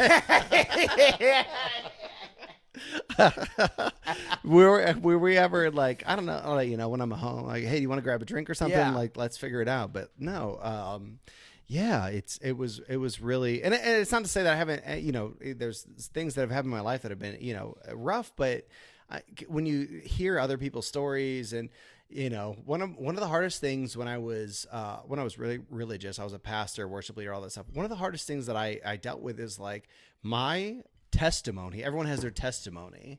Is just so boring. Like, the best testimonies that you want are like, oh, I was drugs and sex and rock and roll and all these other things, and like, but then I came to the Lord. Nobody wants to hear like, hey, I grew up almost middle class, and I was okay, and I didn't have great, and then I found God. Like, no one wants to hear that story.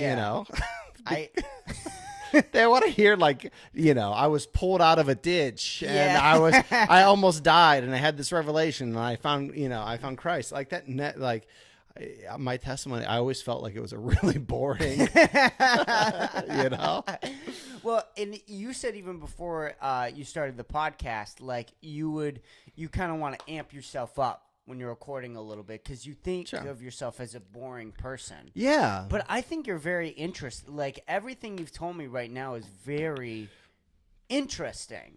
Do you know what I mean? Like, Yeah. all this stuff, not necessarily bad, but interesting. Like, comedy writing, doing music, moving from here to there, to moving from Ohio to Texas, which, it's not it's not California to Texas, or maybe, the Northeast from Texas, but that's still a significant difference. Yeah. I think. Yeah. And so all that stuff is very interesting, but you seem to figure it out along the way, which a lot of people, they get a bad girlfriend, or they get caught up with drugs or gang or the wrong group of friends. You haven't seemed like you've had that. I've had a little bit along the way, but like, I mean, honestly, it was for a long time, I was really, and again, I can't plug therapy enough, but for a long time, I was down on myself for, I've lived more lives than I think most people have, in their entire lifetime. I've been so many different people. Right. And that used to really bum me out. It used to feel like, oh, I've never found one thing that I really love. But I have spent the last 2 years like falling in love with my story, falling in love with who I am, falling in love with my experiences. And, it's not that especially if you struggle with ADHD, like I've had the worst ADHD of my entire life. Like they started me on Ritalin in 4th grade. I was like, this is like 93. So I'm like the first round draft for Ritalin. Wow. Like it was just becoming a thing, and Okay. I was like the candidate for it. And so I was on it through like middle school. And so I always got down on myself of being like, oh, I can't stick with anything. I can't commit to anything. And it really used to bum me out. And now looking back, I'm like, no, I've done so many things. Yeah. I've got to be so many people. And then to get to a place where you love all those things, you love who you are. I don't know what else. I guess that's my religion these days, is just like being able to be comfortable with who you are and where you are in life, and, and being excited about what's next. And that's really hard to do.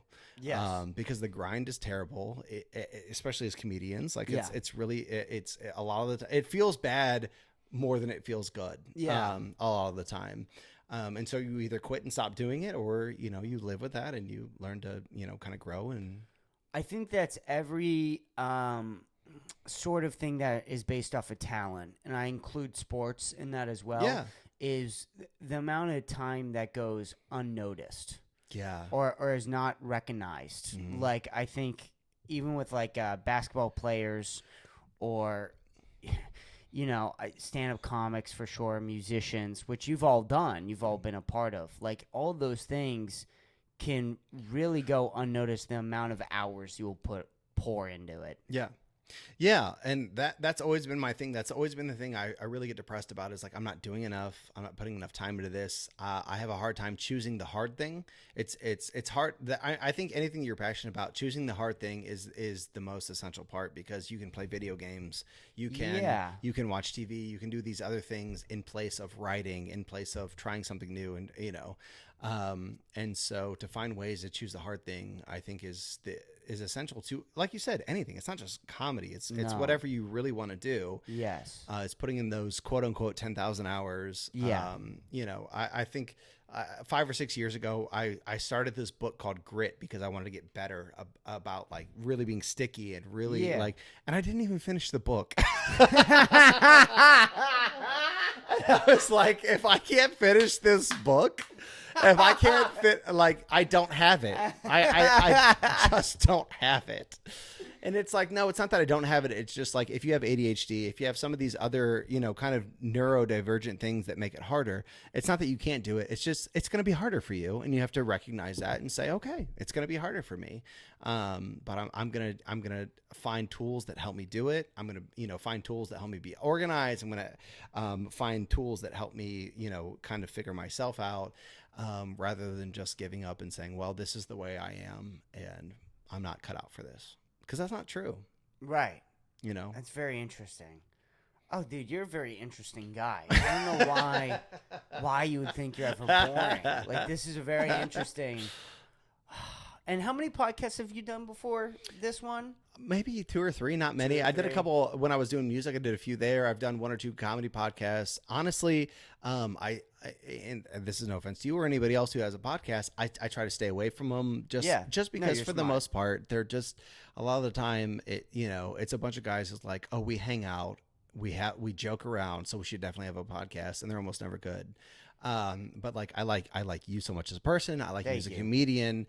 I got to listen to some of the other podcasts that you've done, and I was like, oh yeah, like I like this format. But I have a hard time saying no to people that I really vibe with and enjoy.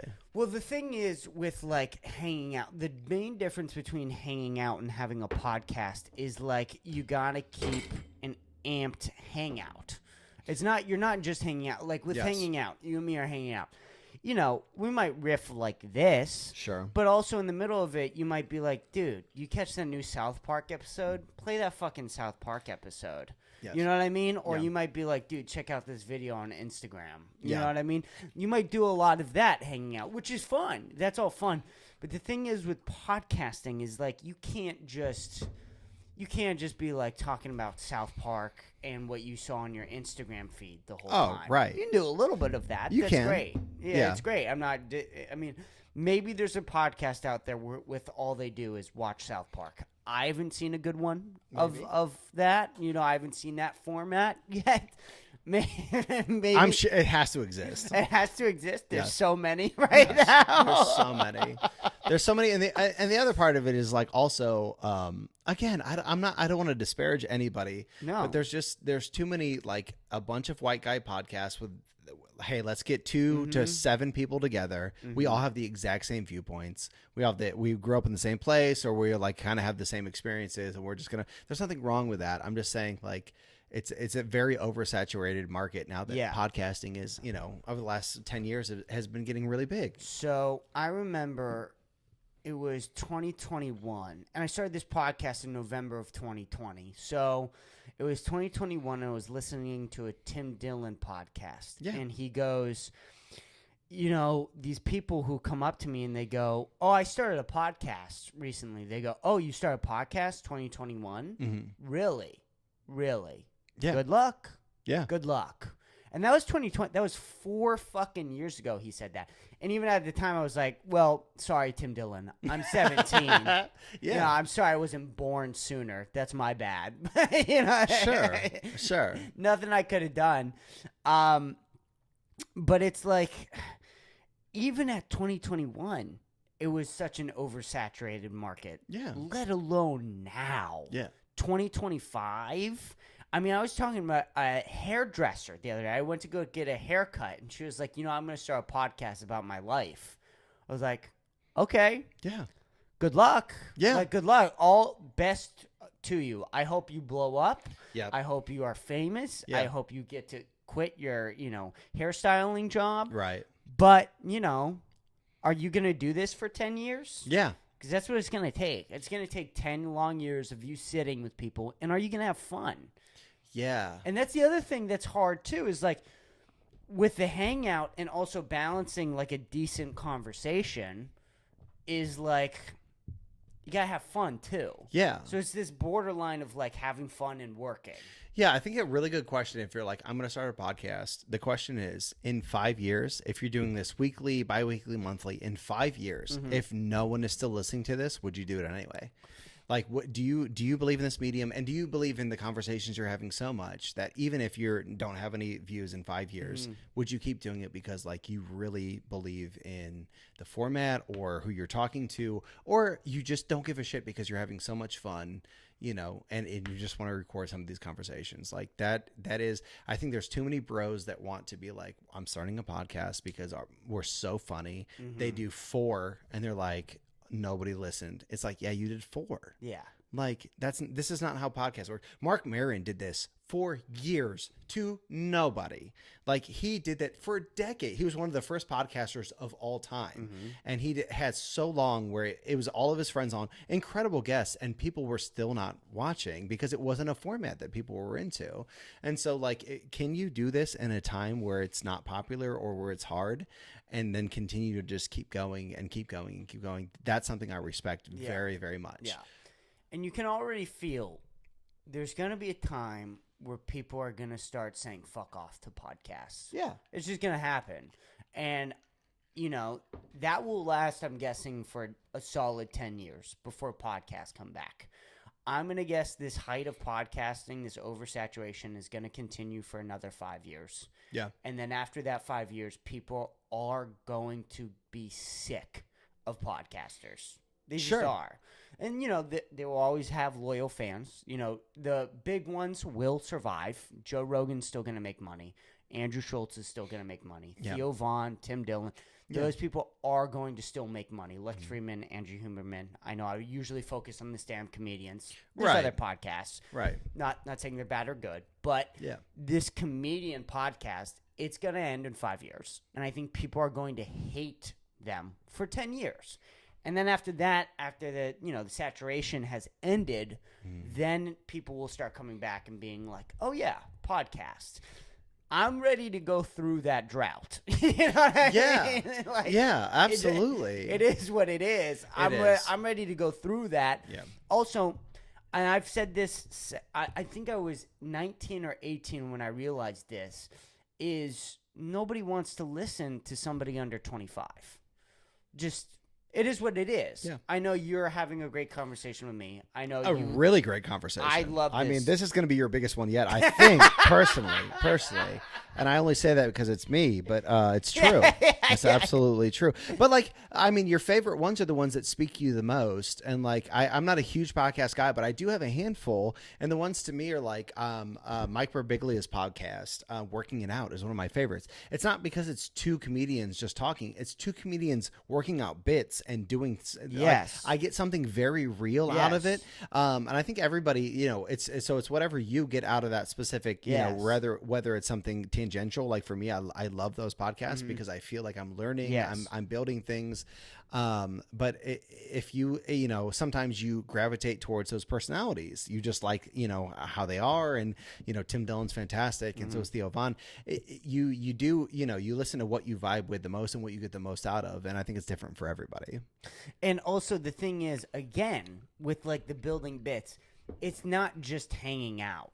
There's something going on there, right? Yes, like it's intentional. Yes, it's very intentional. Yes. Like I've sort of discovered along this podcast, whereas like, and I took a break. There was a problem with the ex-girlfriend and whatever. I don't know if you know anything about that.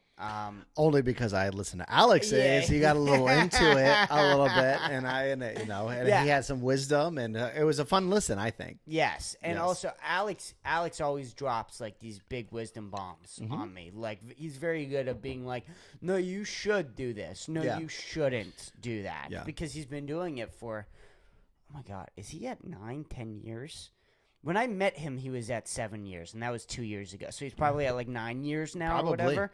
So he's seen people come and go, and he's done it in Chicago, and he's done it in Austin. I think he's done it a little bit in New York as well. So like those things are fucking huge. Yeah. You know what I mean? Like going through all those experiences and having that is really fucking big. So when he comes on, he's able to be like, yeah, kid, you're fine. Keep doing what you're doing. Yeah. Sort of thing. But I forget where I was going with that.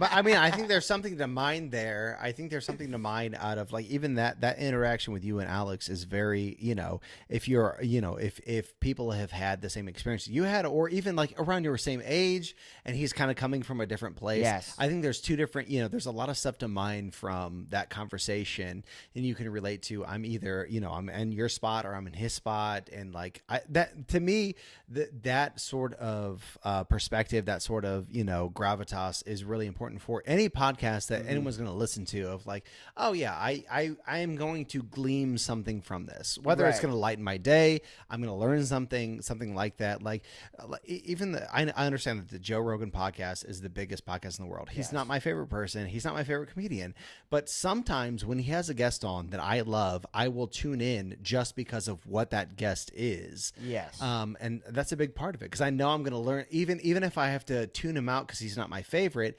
that guest is going to be really, he's going to say 2 or 3 things that I can like pull knowledge Yes. from. Also, Joe Rogan, I mean, love him, hate him, he's the GOAT at like really pulling the most out of a person. Sure. That's why he's Yeah. the best. Yeah. No matter what, if it's a scientist, if it's a comedian, if Yeah. it's, some sort of pro athlete, he's going to be the guy to be like, what the fuck? What are you about? He's been doing it for 15 years. Yeah.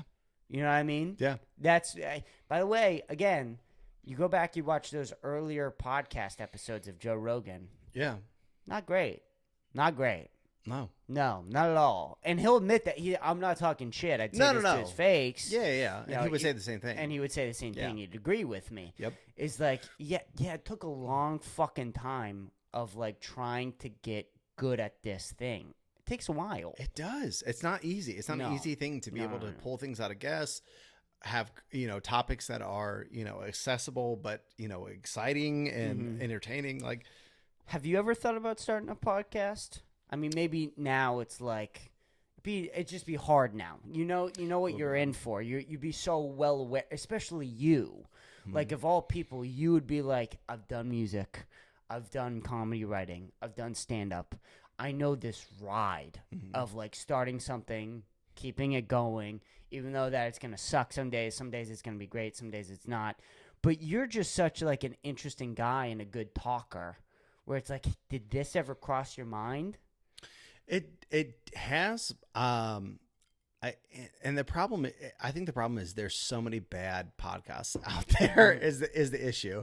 I was so excited that you had asked me this. I like you so much. Like this was a good Thank fit. you. I listened and I was like, yeah, I think this is going to be fun. Awesome. I hope you're having fun. No, I'm having such a good time. I hope you're having a good time. I hope you're having a good time. I hope we're all having a good time. We've got heavy and light. I hope we're enjoying this. Yeah. Oh. No, these are like No, my favorite I do. podcast episodes where they were like, how was the episode? I was like, we got really sad, and then it was funny, and then it was like normal. I don't know how to describe Yeah. the episode. Yeah. That's what I like. So I'm having a great time. Don't ever worry good. about it. Good. But yeah, again, you ever think about it? You said you thought about it. There's so many bad ones. But you would have a good one. Maybe. I think I've been bullish because there's so many bad ones, because it's so oversaturated by, white guys with blue eyes Yep. and all this, Yep. and terrible opinions and stuff like that. Yeah. And so, in my opinion, if I'm going to start a podcast, it's going to have a hook that's very different. It's going to be a format, or there's something about it that's going to be very different, because this format, I'm not saying I wouldn't be good at it. I'm just saying, like, I don't know that I could start something new. Like you said, in 2025, I was invited on a podcast. Actually, there's been multiple that I have said no, not because I'm pretentious or because I'm like, oh, it's bad. It's because I listened to a few episodes and I was like, I don't fit in this at all. Yeah. I would be a very square peg. And so I had a comedian friend for the first 2 years. We were doing comedy together. He was fantastic. He's like, I got a podcast. You got to come on. I said, perfect. Shoot me the link. Let me look. I looked through. And the last 3 were not my brand of comedy. There's nothing wrong with them. I'm not saying that they bordered on kind of misogynistic, kind of sexist sort of things. And I understand that's like very, it's kind of the flavor of the day. Yeah. But you haven't listened to my solo episode. Yeah. Then.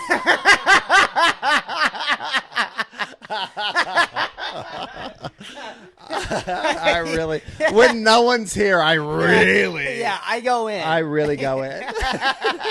I really start talking about my ex-girlfriend. I do You a think lot. I talked about her on the Alex Ollinger? Oh, you no. I'm kidding. In a very disrespectful way. Yeah. And I name her by name. Yeah. I dox her. I put her socials out. Yeah. I give her address. Yeah, and she's Jewish, so I send her temple out there. I give the address of the temple. I go, hey, anybody in Massachusetts? Right. Yeah. No, okay. Well, this other one. Yeah. But, I said, hey, you're doing what you're doing. There's, I don't disagree with it. There's nothing wrong with it. It's just, I said, I don't think I would fit the format. And it was really disappointing because he never talked to me again. That was 2 years ago, and he never talked to me again over it. And I tried to ask if he's still in Austin. I don't think so. I Okay. don't think he survived the scene. And he was a great guy. Yeah. He's funny. He did not do the stuff he did on his podcast was not translated into his actual stand-up, which is that weird. might be the problem. It could be. That might be the problem. His stand-up was great. He was really super funny, and as a person, he was fantastic. Like we got along really well. He was one of the first people I met in the scene when we started, and so it was really sad to me when he was just like, he pushed me. He's like, why? And I was like, I'm just not, I'm not a good fit. And then he just never talked to me again. And that, it hurt my feelings, but I think you have to find your tribe. You have to find your zone where you're comfortable. Even small, like local Austin podcasts are forever. Like they will go on the internet forever. Yep. And so if you're associating with somebody that, maybe you don't line up with, or you say something that's maybe off color,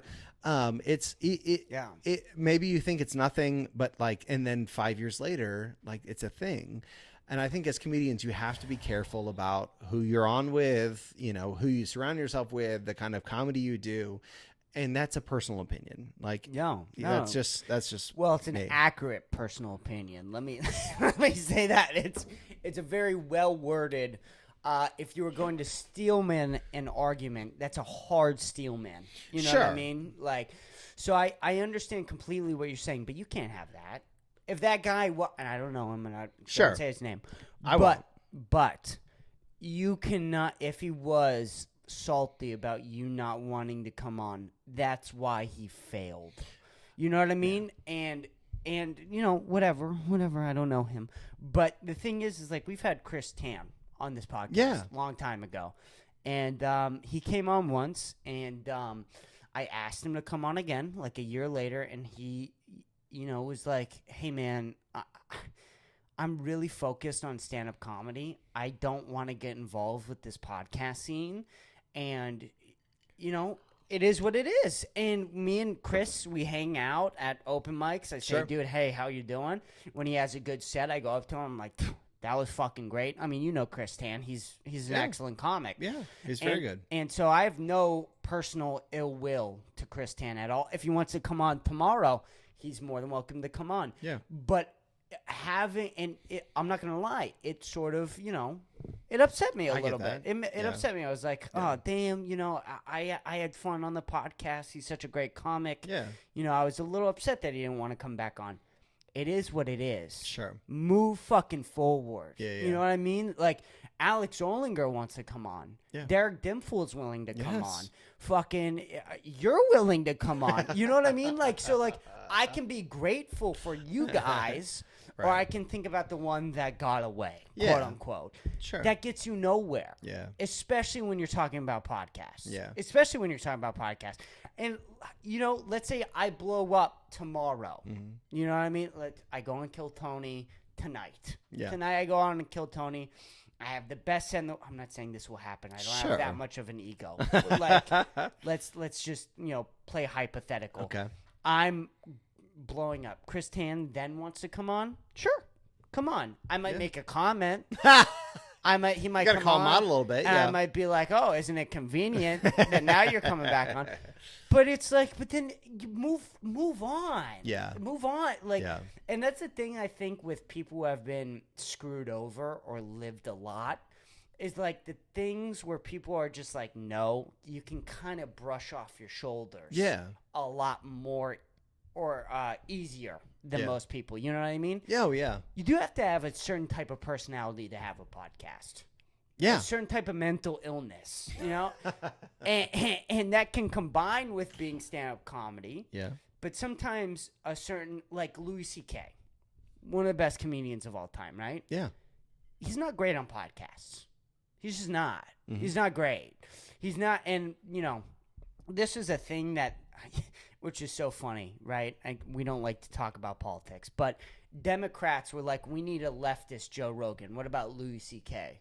It's like, you're completely misunderstanding what it takes. Right. Right? Like, Louis C.K. mental illness is very directed towards stand-up comedy. And I don't know if you ever watched Louis C.K. on a podcast? A couple times here and there. times? Yeah, he didn't do a ton of them, but He's very uncomfortable talking. yeah. Like off just what his thoughts, off the cuff, whatever. He's very uncomfortable with that. Louis C.K., when he's in his prime, on stage, he's prepared for God knows how long. He's gone over his notes God knows how many times. Yeah. He's thought of every exact word, pause, and moment for this amazing stand-up bit. That doesn't always translate to podcasts. No. It just doesn't. No, not at all. And a lot of people get that, confused. Yeah. But then you see Bill Burr. Yes. Bill Burr's great at both. Yes. He has that mental illness where it works great at both. In Yeah. fact, I think he gets better at stand-up the more he does the podcast, in my opinion, Sure. from what I've seen. That doesn't correlate with Louis C.K. Doesn't correlate with Dave Chappelle. Not at this. Not like a, fuck you. Yeah. They're my heroes. It is what it is. And so going back to what you were saying, like, just because somebody's funny doesn't mean that they would have a great podcast. No, it's a different muscle. Different muscle. A different muscle. So that brings me to this. Let me ask you two questions. One, can I steal one of these zins? Can I? Do you mind if I can? Let me grab one of these boys. It makes me. It clears my thought. Go. The Kraken's trying to cloud me, and I'm not going to let it. Dude. First of all, and second Fuck of all, the Kraken, dude. tell me, what is. So how do you write? What is your writing process? What is your how do you write versus like what do you on stage? Are you a scripter or are you a like I'm gonna get up there, I've got an idea and I'm gonna figure it out? You want me to be honest? I do. Best bits that I have, that I've made for me personally are me coming on a solo episode, me having an idea, me riffing on that idea for 30 minutes. 15 minutes of it is trash or just thoughts. Sure. But the other 15 minutes is like kind of funny, right? And in that 15 minutes of kind of funny, you find out what's really funny. And the only way you find out what's really funny is that immediate reaction you have from being on stage talking in front of people. And so then what I do is like I riff on this idea. I go, oh, wait, this part was funny. Oh, wait, this part was funny. Oh, wait, this part was funny. Okay, so we'll keep those parts. Then I'll riff on those parts. Then after that, once I have those parts, I'll come back, I'll write everything out. Right. And then I go, you don't need this. You don't need that. You don't need that. And then after that, I have a fucking bit. Okay. That's sort of how I write. That's the best way I write. Obviously, there are some things where I'm at an open mic. I think of something, I write it down, I go up, I riff on it. Sometimes it's great. Sometimes it bombs and eats shit. Sometimes I have this idea. Let me write it all out because it's so complex. Sometimes that bombs. Actually, those ones, they often bomb. The ones where I write out fully. Really? Those ones often are my worst bits. Wow. At least right now. Okay. At least right now. Okay. Sometimes they're great though. Sometimes some of my best bits are that. I have this one bit about school shooting lockdown drills. Like when I was in 4th grade, there's a teacher who told me to hide under the windows. And my whole point was like, what the fuck happens if they come through the windows? Right. And the whole bit is I argued with my teacher in 4th grade about what happens if they come through the windows. Because I was a jackass, smartass, even in 4th grade. Right. So like, I don't think it's gonna work, Right. right? And that's still a great bit. It still works in front of crowds. I don't know if I've done it recently, but that was my first joke I ever told on stage. Okay. And I held on to that for like 2 years. Mm-hmm. And it worked. It was great. It was the first time I ever did an open mic. That was one of my first jokes. That was the only joke that got a laugh. But it worked. And so, I have different ways of writing, but really the best way is the podcast, solo episoding it, really like thinking about, because there's no pressure on a solo podcast. Yeah. And you don't know what's funny and what isn't funny in that moment while you're talking in a room alone by yourself. Yeah. You know what I mean? And, I've gotten two things where like some people are like, that was rough to listen to. Some people are like, yeah, it wasn't funny, but it was interesting to hear your perspective. I think I'm getting better at, decising what is funny, what's just interesting, and sort of leaning in on the interesting part, sort of leaning in on the funny part. Right. But that's really the best way I fuck it, is verbally riffing and then capturing what in that verbal riffing. Do you know what I mean? Yeah. Did I explain that correctly? Yeah. So that's sort of the best way I write, I think. I try everything. I'm a podcast comedian. I really am. Like, I grew up.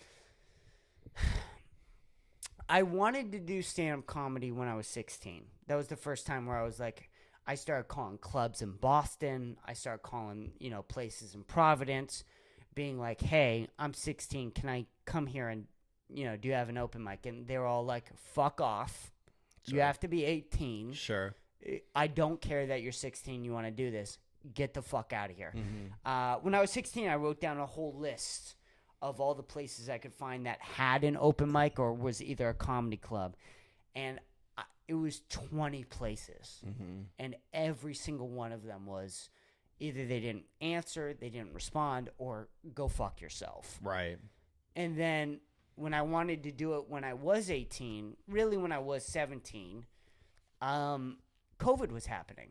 Yeah. And Massachusetts and Rhode Island is some of the worst places for COVID. They did the worst lockdowns. Right. Yeah, yeah. Whatever you want to think about the lockdowns, Sure. the vaccine, whatever. Sure. I don't care. I'm 21. I don't think I should give my opinion on that. But that's why I started a podcast. Is it came from wanting to do stand-up comedy and not having an outlet. And I was like, I need something. Yeah. And, during that time, I was still going to the hood and fucking buying drugs and selling it in the suburbs. Sure.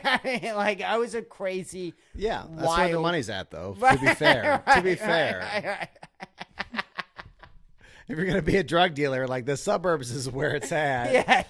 In my experience. I've never dealt drugs, but I bought them. The suburbs is where it's at. They'll pay more. Yeah.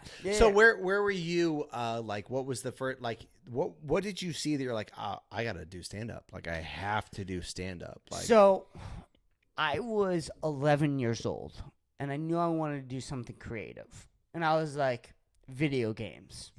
Then when I was 13, I was like, fuck, I have dyslexia. Video games involves coding. I'm not going to be able to code.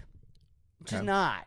Just not. It is what it is. Just Right. not. Maybe I could work on something on the background. Maybe I could be an idea man. Wasn't going to work out with video games. And then I was like, what about movies? I really like movies. And so then from 13 to like 14, watching every movie, started watching like Breaking Bad, got really into TV shows, got, all this shit, like a film. And I got really into film. And I still love film. I still want to direct movies. I still want to direct TV shows. That's still something I would love to do. If somebody was like, do you want to direct this? I'd be like, please let me fucking direct something. Like, I really do want to do that still to this day. Christopher Nolan is one of my biggest inspirations ever. I mean, The Dark Knight changed me watching it as like a 10-year-old boy. oh, yeah. Changed me. Yeah. And then they were like, you have to go to film school. I was like, well, I'm dyslexic. Fuck, that's not going to work. But I still was like, maybe I could do film. Maybe I could do this. And then when I was 16, I remember listening to the Joe Rogan podcast, and Joe Rogan was like, yeah, the thing with stand up is we all just get together and we try to make each other laugh, and then we go out and we try those jokes on stage. Right. I was like, well, wait, that's what my friend group does. That's literally all my friend group does. Yeah. Maybe I can do this. So it was the thing that made the most sense to me. Mm-hmm. And there was a little bit of like, maybe I could rap, but then it was like, you're a white kid from the suburbs. Relax. Get that out of here. Sure. So, but then it was like stand-up comedy is like, you just have to be mentally ill. Mm-hmm. That's it. That's the only rule. Or you have to have this insane desire that is almost equivalent to mental illness. And I was like, I think I have that. Mm-hmm. And then, I couldn't do that. COVID hit. I couldn't do stand-up for a multitude of reasons. COVID, my age, whatever. But then Joe Rogan was on every episode going, you should start a podcast. You should start a podcast. And I'm in the hood listening to this, fucking buying ounces of marijuana, selling it to the rich kids in the suburbs. Mm-hmm. And I was like, dude, I think I can do a podcast. This girl who took my virginity, who I was madly in love with, who I was also prostituting at the time, ended up going to rehab in Utah. I won't say her name. A lot of respect for her. But I was like, she just left. I had this like hole in my heart. I was like, I can do a podcast. Yeah. That's where it started. Okay. And then from then it was like, what if we moved to Austin? And I was already planning on moving to California. Mm-hmm. For film. Yeah. But then California was on fire during the COVID riots. And so then I was like, well, fuck California. Also, it's insanely expensive. And then Joe Rogan was like, come to Austin, Texas. Yeah. And I don't think Joe Rogan was like, yeah, no one's actually going to listen to me. And I was like, slow down, buckaroo. I'm going to listen to everything you say. Sure. I'm going to start working out. I'm going to start eating meat. Yeah. I'm going to start a podcast, and I'm going to start doing stand-up comedy. Yeah. And so I know it's completely corny to say, but really, if you want to know how I got to right now, is by listening to the Joe Rogan podcast. Yeah, and that's fair. I think you're not alone. Like, yeah. I think a lot of people found their way one way or another, maybe not to comedy, maybe to health, maybe to MMA. Like there's a lot of avenues that I think Joe Rogan. Can I ask you a question that I don't know that you have thought about? Yeah. In the last 1 year, and I don't want to, if you're not comfortable, that's fine. No, I don't give a fuck. In the last year, who is the person?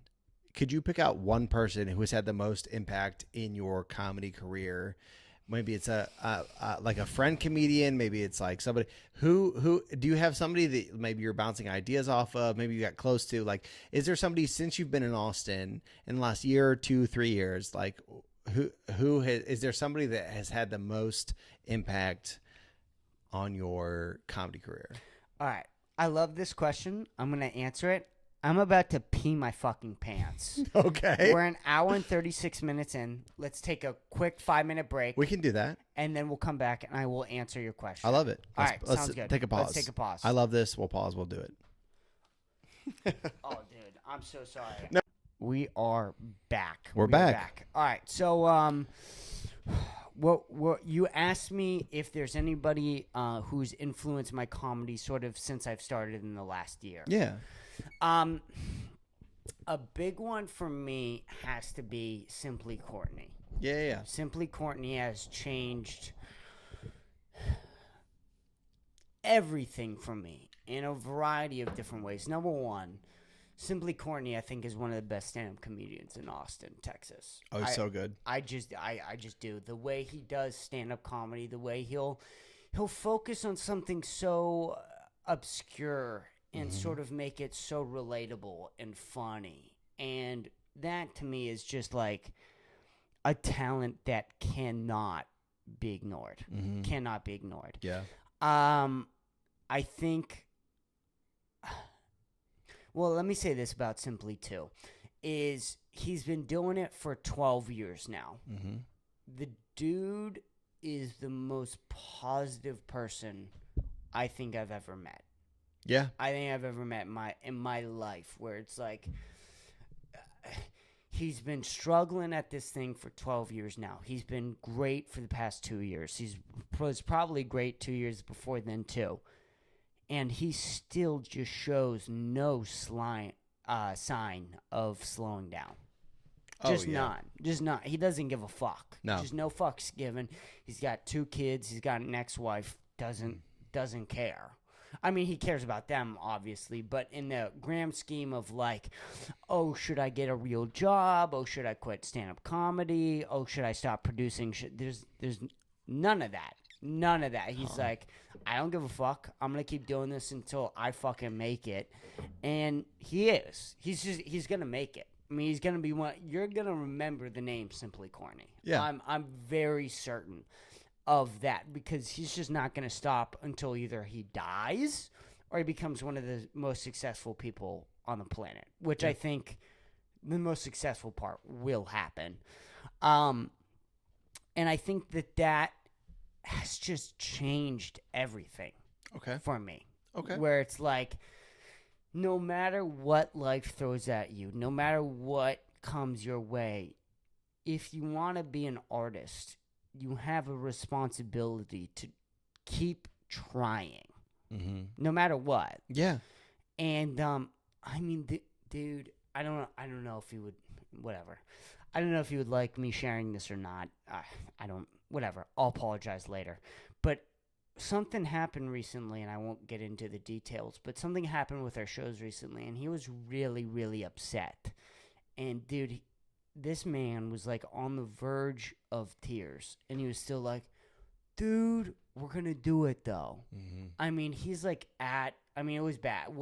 Something happened with our shows, and it was very upsetting, and he was very upset. And even in that moment of being really upset and being really sad, he just ended it off with, you know what? We're gonna keep going. We're gonna keep trying. You could punch Simply Courtney in the face 10 times, and if he still wanted to do what he was going to do, he's going to do it. How did you guys get, like, how did you find each other? Because I know you're helping with shows, and you're hosting, you're doing a bunch of different things. And so, like, how did that start? With the open mic. And I just was going to open mics, and I went to the Tiniest. And I kept Shout out Tiniest, one of the best open mics in Austin, I think. Twice a week. Yep. Twice a week, every single fucking week, from 8 to 10 o'clock. Yep. It's one of the best mics out there. It really is. It's one of the best mics out there. Yeah. For a variety of different reasons. And he's going to keep doing it. Yeah. Unless you kill him. Yeah. Unless you actually fucking, like, kill him. Yeah. He'll show up. Yeah. Or he'll make sure somebody else is there. And that level of responsibility has always sort of influenced me. But I just went to the mic. And I kept going. And kept going and kept going. And I think I was in comedy for 6 months. And I had been going to the mic consistently for 6 months. And you know, he just, like, after the mic, he pulled me aside, and he was like, keep coming. Keep going. Keep coming. You're 19 years old right now. I know you don't have a lot, you know, to show for what you've done, but keep coming back. Keep showing up, and something will happen. And then, you know, at that point, I was like, okay. I just started showing up to the mic and, you know, helping clean up and helping sit down. And then he was just like, hey, we have this show, you know, every Tuesday. Would you like to help out? I was like, yes, absolutely. And I was like, you know, we could do some lighting here. We could do, like, you know, I have an amp myself. I could bring the amp if you wanted me to. And he was like, yeah, help set up the lights. We don't really need the amp right now, but help set up the lights. And so then I just started showing up and helping out with the lights, and, you know, he would give me stage time and whatever. And then, you know, the shit happened with my ex-girlfriend or whatever. And I told him, I was like, hey, man, I'm going to be gone for 9 months. I'm sorry. You know, I knew you wanted me to help out with this show. I'm going to be gone for 9 months. And he looked at me and was like, hit me up when you're back. Just hit me Yeah. up when you're back. Right. And I did. I gave him a month notice before I was coming back. I was like, hey, Courtney, I'm going to be back in a month. I'm going to be back there full time. You know, let me know if you have anything. And he was like, we have this Friday night show at Cold Town Theater. You know, you should come by. And since early October, I've been at Cold Town Theater every single Friday night. Yeah. Every single Friday night. Yeah. And, you know, I started with, by November, I was like, dude, I think we need to do something with lights again. And he was like, bring the fucking lights, which is just this. This is it, by the way. Okay. You're looking at the lights right now. And I set him up, and he was like, dude, this is great. This is awesome. And, you know, these lights are not much, but they add a little bit of character to the show. Sure. I think. Yeah. It gives it a little bit more of an atmosphere. I think it gives it a little bit more of a character. It provides this sense that it's sort of a show, more so. And he loved it. And it was like, keep coming back, keep bringing the lights. And then he was trying to live stream to Instagram on his iPad. And then I was like, no. Give me the streaming stuff. I will take over. I think we can really cook something here with the live streaming equipment. Yeah. And he was like, dude, please. And then since then, I have, you know, every set, every fucking day is a build up towards Friday. And I love it because I need it. I needed something to really look forward to. And we put on a great show every Friday, and he lets me do all the live stream equipment. He's given me so much room to sort of experiment and set up the YouTube channel and set up the stream. And he's really like kind of put me in that department of just setting up the show. Yeah. And he's like, make sure you're here every Friday. And I have. And, you know, I really don't know where I'd be without Courtney. That's big. Really, really don't know. I don't know if I would be here. I don't know if I would have came back. I don't know if I would have stayed here. He's given me a real sense of purpose. And that's really important for a young man to have. Yeah. Is a sense of, especially somebody in the open mic comedy scene. A lot of 21-year-olds don't have a purpose. I believe if we are doing the show that we're doing on Cold Town every Friday night, 10 years from now, 8 years from now, if we do it consistently, it will be a big, massive fucking show. Yeah. I think that will be my big break. You know, kill Tony, maybe. Who knows? I don't know. Who cares? The reality is that when I go there, I feel something. I go on this gut instinct almost. My entire life has been of like, does this feel like you should be doing this? And I've never had a doubt. Yeah. And for 1 second, every second I pour into that show on Friday night, I go, I should be doing this. And so he's completely changed everything for me. Quite the opposite. Tim Warner is also probably one of my biggest guys down here. I think that Tim Warner may be the funniest person I've ever seen on stage, period. Okay. Shout out New York. Yeah, shout out to New York. Real underground stand-up comic. And also very much the opposite of Simply Courtney, where, you know, and I love Tim. He's one of my good friends. He's really negative sometimes. And the problem with that is he's probably not wrong. A lot of things that he says that are negative, he's not wrong. He's sort of... I hung out with him last night. He seems a lot different now than when I saw him 6 months ago, where he's coming out with this book. He's doing this live stream thing, and he's going on stage again. So, but either way, I've always thought of him as like somebody to really respect, and he's always been like, you're a good kid. You know, you're not great, you're not ready yet, but you keep doing this, you may have something. And so that's always really inspired me. And, you know, it is different where Tim is negative, but he never gives up. Like, he'll be like, yeah, this is going to suck. Nothing is going to come from this, and it will probably be terrible. but he'll show up and do it. Mm-hmm. You know what I mean? Yeah. And so Tim and Courtney sort of have similar work ethic, but two completely opposite perspectives. And I think those two opposite perspectives have really helped me sort of be like, well, where do you want to be? Yeah. You know, where do you want to sit at in this? And so for me personally, those two closely, I've watched them sort of operate, figure out things. I've asked them questions. They've both been very supportive to me. And so those two in my own personal life have influenced me the most. From afar, Tim Dillon is huge. Just the way he works, the way he, is in movies. He did that Netflix thing with like a talk show ripoff of like Oprah, Right. which is excellent, very very good. He has the podcast, which is outstanding. His stand-up is perfect, I think. Bill Burr with the podcast, he's doing plays and acting and all this other type of shit. Bo Burnham, for sure. And that's about it. Okay. I would say over the past year.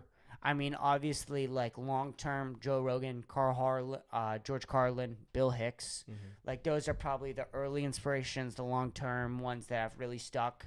Dave Chappelle, obviously. But like short-term, it's probably Tim Dillon, Simply, that are real close. And then from afar, Tim Dillon, Bo Burnham, Bill Burr. Okay. Do you wear your chain to bed, or you take it off and put it on? If we can really get down to that was light material. Let's get to the real stuff. When you go to bed, do you wear a chain, or is it like a morning routine thing? Like when you wake up, I'm putting my chain on, and I see you're going with one chain. Follow up question: why not two? Right. I don't know if you're familiar with two chains. Right. Right. I have a.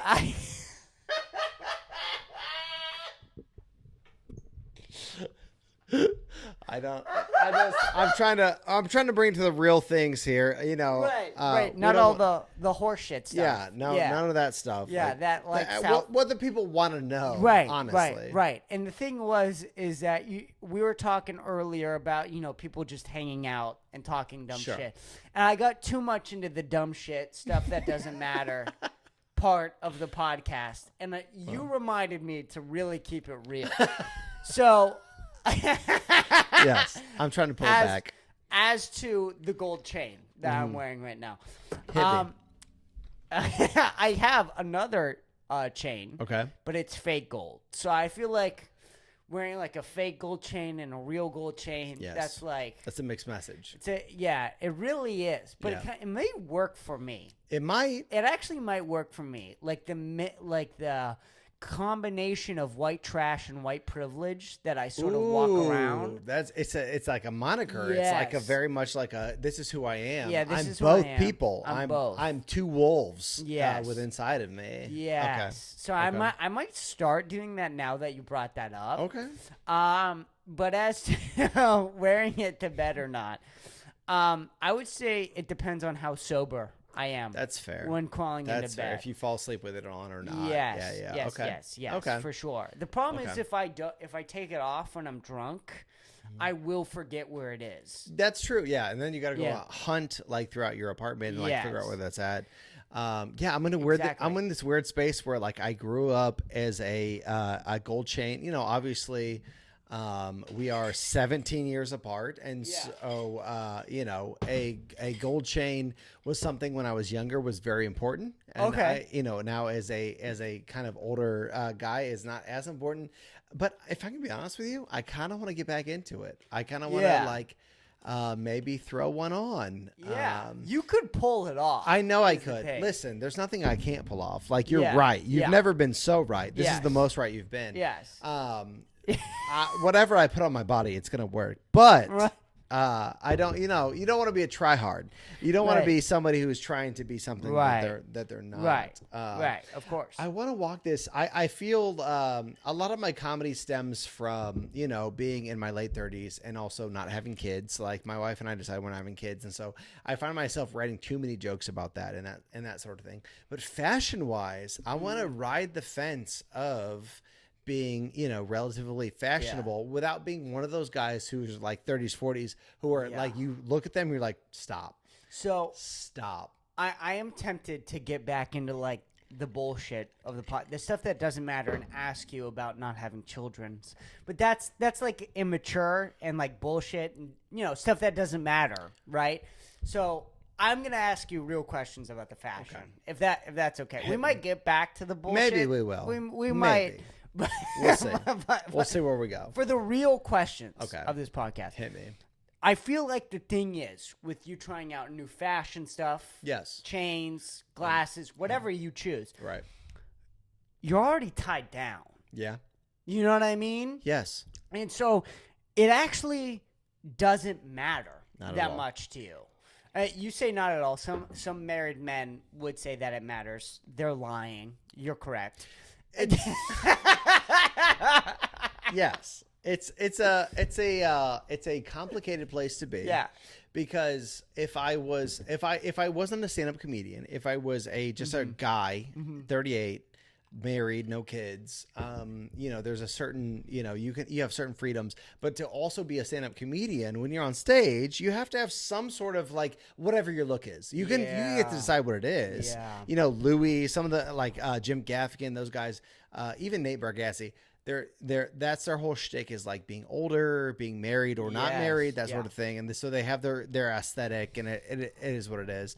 And so I find myself in a unique place of being like, I don't have to because I'm locked down. My wife's incredible. Right. She picks out a lot of my clothes. Does she really? But yes, she loves you so much. She loves me so goddamn much. I mean, like that's an insane amount of love. But this brings me to something that I want to talk about. I want to shit on. I never shit on anything. My persona is like, I don't shit on anything. Like if it works for you, then do it. Then I'm gonna shit on something. I can't shop. Like I have a hard time with it. I don't like it. And so I do the subscription services where they like Thread Beast and God, I can't, the other one. I don't know why I'm blanking. So I just started trying Thread Beast. I got my second box. The first one, I sent all of them back. I said, this is garbage. Yeah. Send it. I'm going to shit on Thread Beast. It's the worst. It is the worst. And I'm not even saying because I'm too old for it. I asked my wife, I sent her like some ads. And I said, am I too old for this? Like at 38, can I not be a Thread Beast? And she goes, no, baby, you're going to look good. And so I was like, okay, fine. So I did their premium $150 package, and they sent me t-shirts and like joggers and beanie, like the worst. It has nothing to do with the ads that they run. It was the worst thing. I sent the first one back. I was like, hey, this is garbage. I could get all of this at Marshall's. Send me something real. They sent me another one this week, and I was like, this is the worst shit I've ever seen in my entire life. And so it's a weird place to be where I want to be relevant, but I don't want to be that guy in his 30s who's like, you look at him, he's like, what are you wearing? What are you doing? Who are you trying to be? And so it's hard enough to find, it's hard enough to find who you are as a person at 38. You know what I mean? To develop like, I am this person. This is what I wear, that sort of thing. That's hard enough as a personality, but then to get Stitch Fix, that's the other one, Stitch Fix. And so Stitch Fix is trying to send me dad clothes. Threadbeast is trying to send me like 23-year-old, like the worst, the dumb. They sent me parachute pants, like MC Hammer parachute pants that were made of like just squishy material.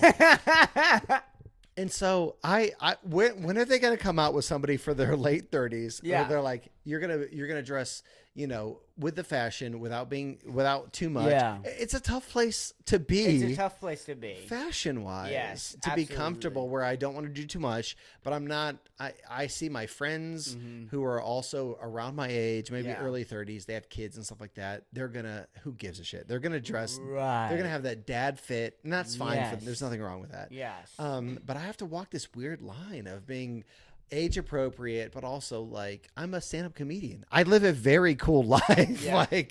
I have a tech job during the day. I'm a stand-up comedian. I it's not lost on me how this is an exciting life. Yeah. My wife and I decided we're not having kids, and so like we get to do things that nobody my age Right. gets to do. Right. And so it's a weird place to be, and I'm uncomfortable always. Well, Every yeah, time I get on stage, I'm like, this is not it. But, my wife dresses me most of the time, and that helps. Well, I do want to say this first off. You do look like a 90s kid who is Yes. really into Nirvana and Yep. Pearl Jam. Yeah, I got a lot of flannels, a lot of sweaters. Yeah. I try to find this, I want to be true to myself and who I am, because I am a 90s kid. I'm a very Nirvana, Yeah. 7th, 8th grade. Like I discovered Nirvana. I was like, this is what it is. Like this is the most they're important the greatest. thing. Like, They're the and then greatest. that transitions into the emo pop punk era. Yeah. And so I was very, I was playing in bands. I was a drummer. I was doing that for a long time.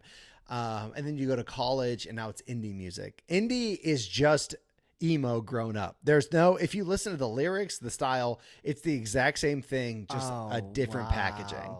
I will die on that hill of like what I got into college, the Strokes and Block Party and, the UK invasion, all that stuff was just emo, just repackaged for people that had gone to college, and they were very, intellectual and pretentious, and these awful people. I was an awful person, Right. and I got a pipe and I was smoking it because I thought it was so cool. Like I can't. I look back at a lot of that stuff, and I'm like, are you kidding me? Like that's insane.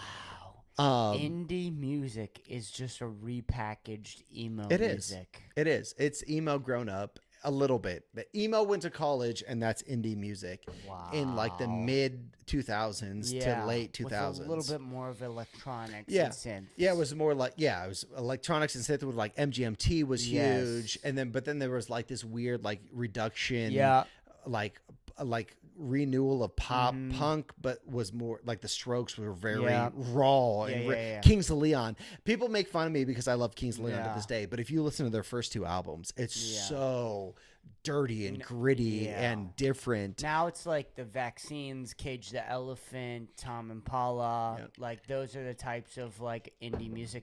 But you are right. It's just emo music with more synths and fucking electronic like samples. Yes. It's electronic. And to be fair, it's more thought out. It's more like if you look at music theory, it's more attuned to what music theory is. It's more interesting. It's more the lyrics are more developed and really heart wrenching sometimes. And so I think people shit on all these different variations, and I love all of them equally because they were different parts of my life. They were important to me in specific places. And I think all music is like that. Like whatever you were into, whenever you were there, that's important and it's valid.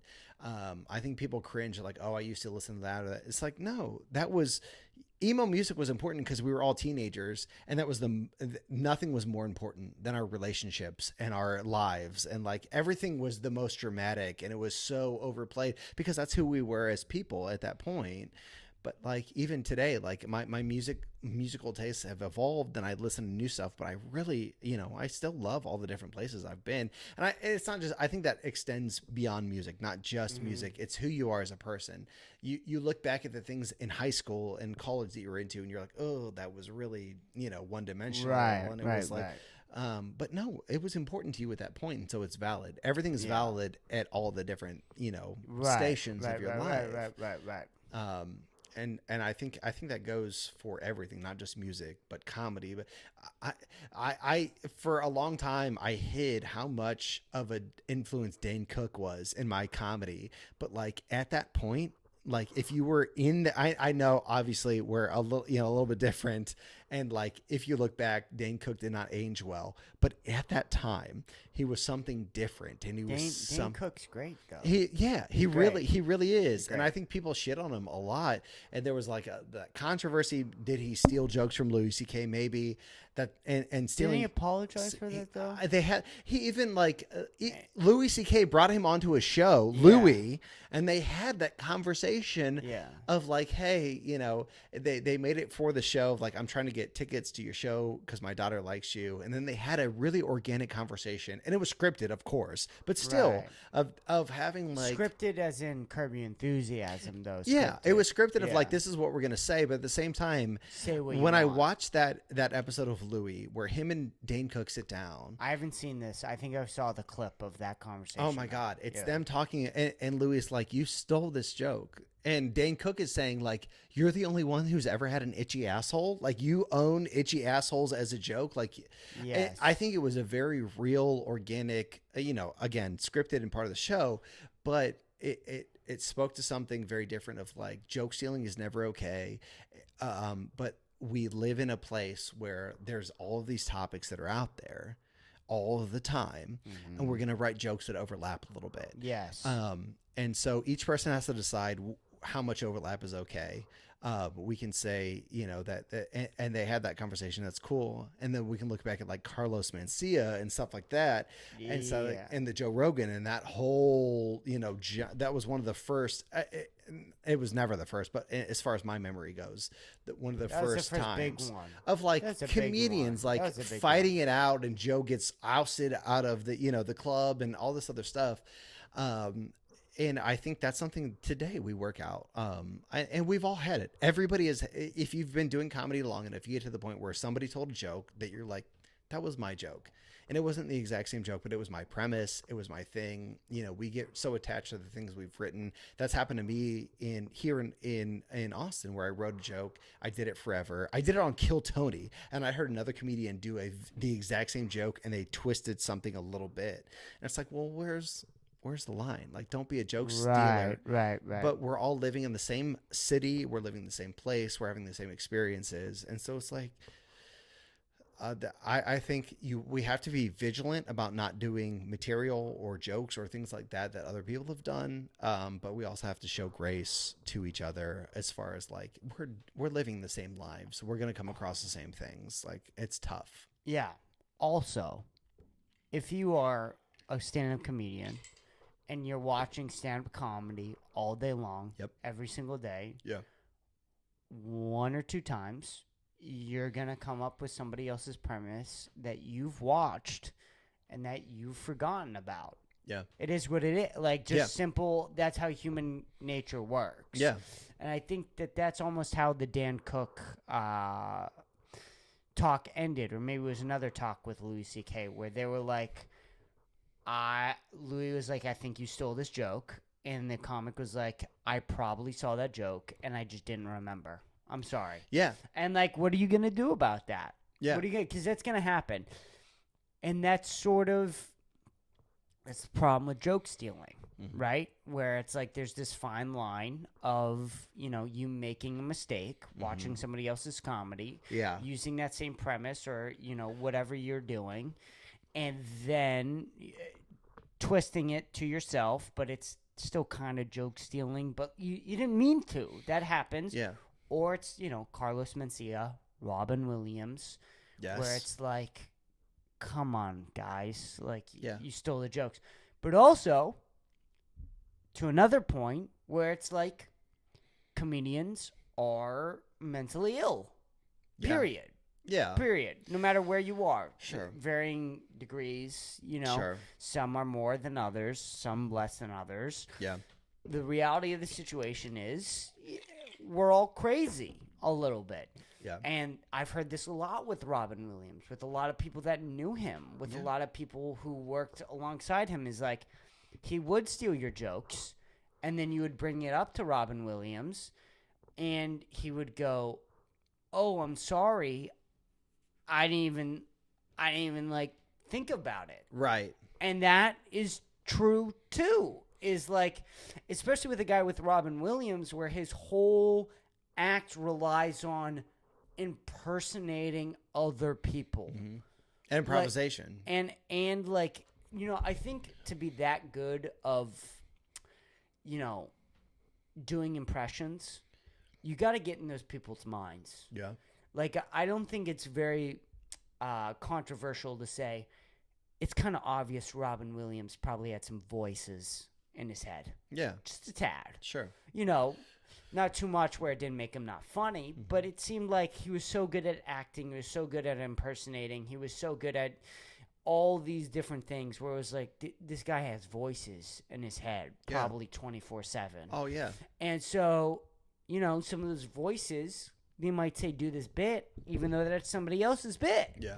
And even when I've heard from multiple people when you brought it up with Robin Williams, he was very apologetic. Yeah. He spent a lot of money for joke stealing, and he always tried to give credit to the people he stole jokes from. Yeah. Which is the difference between, the Carlos Mencia, who would take jokes word for word, Amy Schumer, take jokes word for word, and then when you would accuse them of it, they'd be like, you're fucking full of shit. It's like, no, you stole the joke. Yeah. Accidentally or not, you still did that. And it's a hard line. And again, from what you were saying, we all go through the same shit. We do. There's only in the 4 years I've been doing it, it's only happened to me 3 times, and all 3 of those comedians who almost word for word stole a joke or a premise are not around anymore. And I think that is telling of like you just can't be you can't have longevity if you're taking other people's jokes. It just doesn't work like that. We live in the worst internet era of like somebody makes a TikTok and then 8 other people make that exact same TikTok or that joke or that premise or things like that. I think it's becoming more and more acceptable, not in the stand-up community, but you're always going to run into it. And so it depends on how you're going to deal with it. How are you going to deal with any more Coke, by the way? Yes. Oh, yeah. Coke? I'm so sorry. I didn't want to interrupt. I got you. I do Coke Zero because at this I have, and I know for a fact, just looking at you as a person, you are enjoying that 20s metabolism. That is fantastic. And people kept telling me it'll slow down, and I said, fuck you, no, it never will. And right around 35, I was like, oh no, this is a thing. Yeah. So I have, Coke Zero is a very big part of who I am as a person. It has 0 sugar, 0 calories, and I give 0 fucks that it's giving me asshole cancer for sure. Like there's something in there. There's no way that we can be getting away with this, to have no calories, no sugar, and it still tastes relatively close to Coke. Yeah. But I got lucky that during the pandemic I got COVID, and the only long COVID kind of like, side effect that I got from COVID is that regular Coke doesn't taste the same to me. I think I don't necessarily believe in God, but if he is real, he was looking out for me to say like Coke Zero is going to taste okay and Coke is not. Yeah. And so this is the way that you're going to continue to not be huge as a person. Yeah, but I've really I've come around because Diet Coke is gross. I'll say that. I haven't had one hot take in the whole podcast. This is my hot take. Diet Coke is gross. And somehow it's supposed to be the same. I don't know. But yeah, man, comedy is a like you said, it's an ether, it's a zeitgeist, it's a you have to walk this fine line of like you have to consume enough of it to see what's out there, to see what's about it, but like not consume too much in which you're stealing jokes or premises or something like that. But I think there's sometimes you'll hear something like premises I think are okay. You'll hear a joke that's like not good. Like that joke is really bad. Yeah. I see what you're trying to say, but you're not saying it. And then you kind of develop your own joke not the punchlines, not the setup, none of that, but like the idea of, there's 1,000 Ozempic jokes, there's 1,000, this, that. You can have your own, and if everyone's making that same joke, that's fine, but you have to be the funniest. You have to be the most original take, and your perspective has to come from who you are as a person in a community. Right. Not just like, God, there's low-hanging fruit. There's so many cheap jokes that are so easy. And I would say probably 3 times a week I throw away a joke because I'm like, it's a really funny joke. It's going to get a laugh. It's not me. It's not, it's not my style. It doesn't fit with any of the other stuff that I do. Yeah.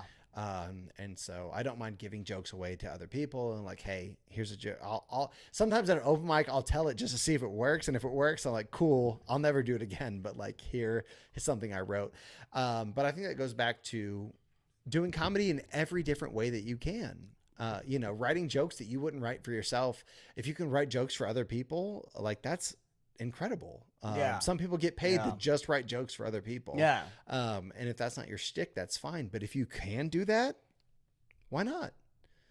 Why not write a joke in a different voice that will never work for you, but you can give it to somebody else or sell it to somebody else. Right. You know what I mean? Right. Of course. There's a white writer writing the N-word to a black comic joke in there from what you said that I'm not going to touch, but it's in there somewhere. Sure. Yeah. But I do want to say, going back to like sort of, the joke stealing and, talking about broadly is, you again sort of focus, I feel like, on these small details of the human experience and then make it relatable to everybody else. Yeah. And it's funny and it works, but there's only so much human experience. Yeah. Do you know There's what I mean? There's going to be overlap. Yeah. And always. And there's only so much the human, that's why there's so much jokes about like the AI and social media and all this other stuff. Because all the other like basic human condition stuff has all been covered by Richard Pryor and George Carlin, and all the older comedians who have been doing this for now 50 years. Yeah. You know what I mean? They've all covered all that like basic, you're going to the grocery store and blah, blah, blah. And what's the deal with the airplane food? Right. Like, all that stuff where it's like, okay. But now there's so much stuff about AI and social media and, video games because that stuff's new. Yeah. And there's not a lot of jokes written about that. But it's so easy for somebody to copy a premise of yours. Yeah. Because you talk about the human experience. There's only so much human experience. Yeah. Also, what you were going back to with like Instagram, TikTok, how like when you go on Instagram or TikTok, your brain shuts off. Right. Yeah. We all sort of have established this, that it's probably not great for you. It's probably okay, like, 10 minutes of a day if you spend on Instagram or TikTok or whatever. Right. Who's spending 10 minutes, though, just on Instagram? It doesn't happen. You go, I'm going to spend 10 minutes. All of a sudden, you're there for 40 minutes or whatever. But in that 40 minutes you're on Instagram for, you may hear 3 or 4 jokes of stand-up comics, but your brain's off. Yeah. Right? And so then the next day you think about the jokes you saw yesterday, but your brain was off. So you're like, oh, well, it's mine. Yeah. But it's in reality, it's not. Yeah. So now we're getting this weird, like, thing going on here. Do you know what I mean? Yeah, and I think it comes back to like writing jokes that no one else can tell. Yes. I all of us can write jokes that like you could hand to another comedian. He says it on stage, and it would make sense. And it's like and it's funny. Like that's the thing, and it's very funny. But if you can write jokes that like if someone else told them it would be weird, or it wouldn't make sense, or it doesn't fit to their like life experience, I think those are the hardest jokes to write. That's the hardest thing to be like. Yeah, this is who I am. But those are the jokes I think that people remember the most. I've just had so many jokes I've thrown away. Sometimes I'll write a joke and I'm like, this is a really good premise, especially if it's like topical and like, what's happening right then, that time. Maybe you can only tell it for 2 weeks, because then after that, it's not going to make sense. Right. You'll write a joke and you're like, this is so funny. And then I'll look, I'm scrolling through TikTok. The Daily Show makes that exact same joke. I'm like, well, fuck, then it's gone. Like, in my opinion, like, that's gone. Like, there's nothing wrong with it.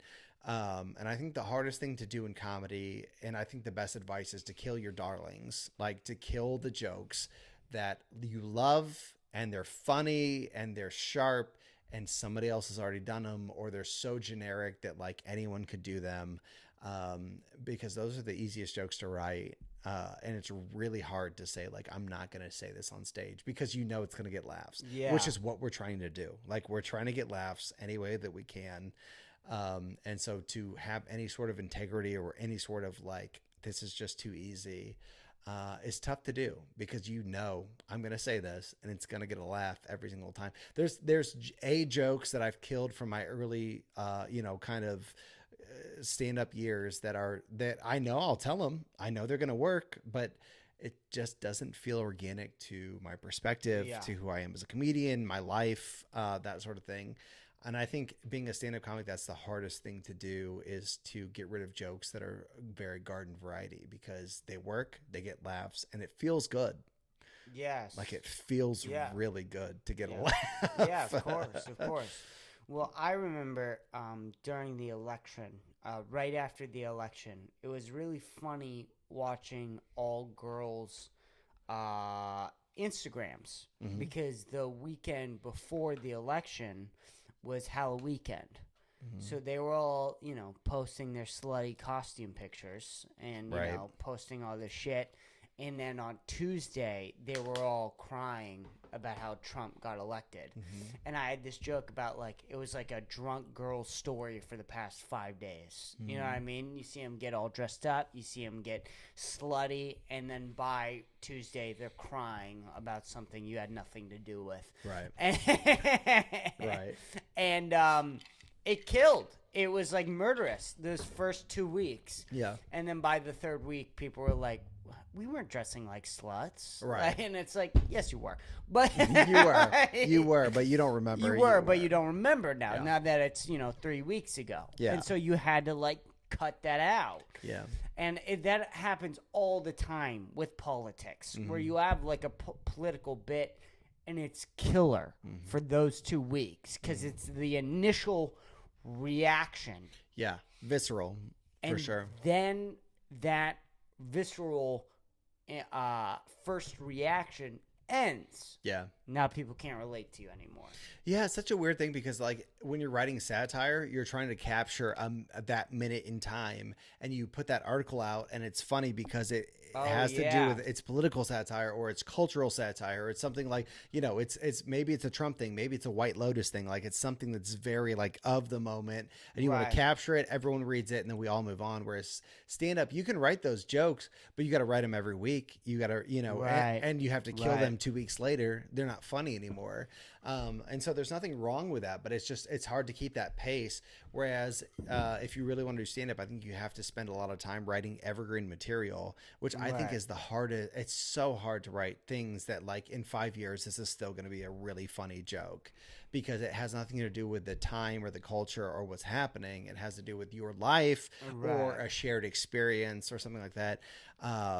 Those are the jokes that I think are hardest to write. They're the highest hanging fruit, but they're the ones that, you'll have in your 5 for years, and they work every time. And that's, I think, as comedians, especially as stand-ups, that's like kind of what you're minding. But again, it comes down to style. Like some guys are political.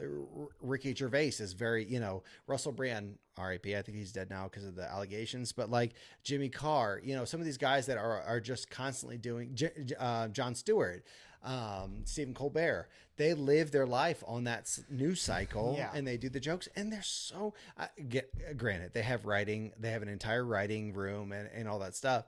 But I think a lot of comedians try to take that idea and transfer it, and they don't understand 3 weeks later why something was crushing, 3 weeks ago, and now like no, they're getting like small chuckles here and there because I guess oh yeah, I remember that happened. Right. We just live in like a world where the news cycle is so insane that if you want to keep up with it, you have to write jokes every day. You have to do them for a week, and then you have to kill them. Yeah. Yeah, and well, that's it. Just goes back to. I mean, I say this on every single episode, and the more and more I say it, the more and more true it becomes. Comedy is just such a weird art form. Mm-hmm. You cannot. There's no. There's no comedy class. There's not. I mean, there's stand-up comedy classes, but they all suck and they're not good. And nobody who's like really, really great at stand-up comedy runs a stand-up comedy class. It just doesn't exist. Sorry. If you run one, great, good for you. You're not a great stand-up comic. There's a reason why you run in that class. I don't want to. I try not to be negative, but the reality is like in the 2.5 years that I've been doing stand-up comedy, which isn't a lot, but the one thing that I have discovered is you cannot teach stand-up comedy. Right. You can't. Yeah. Sorry. And the one thing that all professionals say is like, I can't tell you to do stand-up comedy, but I can recommend you do it all the time. Yeah. Because that's the way that you're going to learn, is by doing it all the fucking time. Oh, constantly. And you'll learn, these rules of, some jokes are only going to hit for 2 weeks. Sorry. Yeah. It is what it is.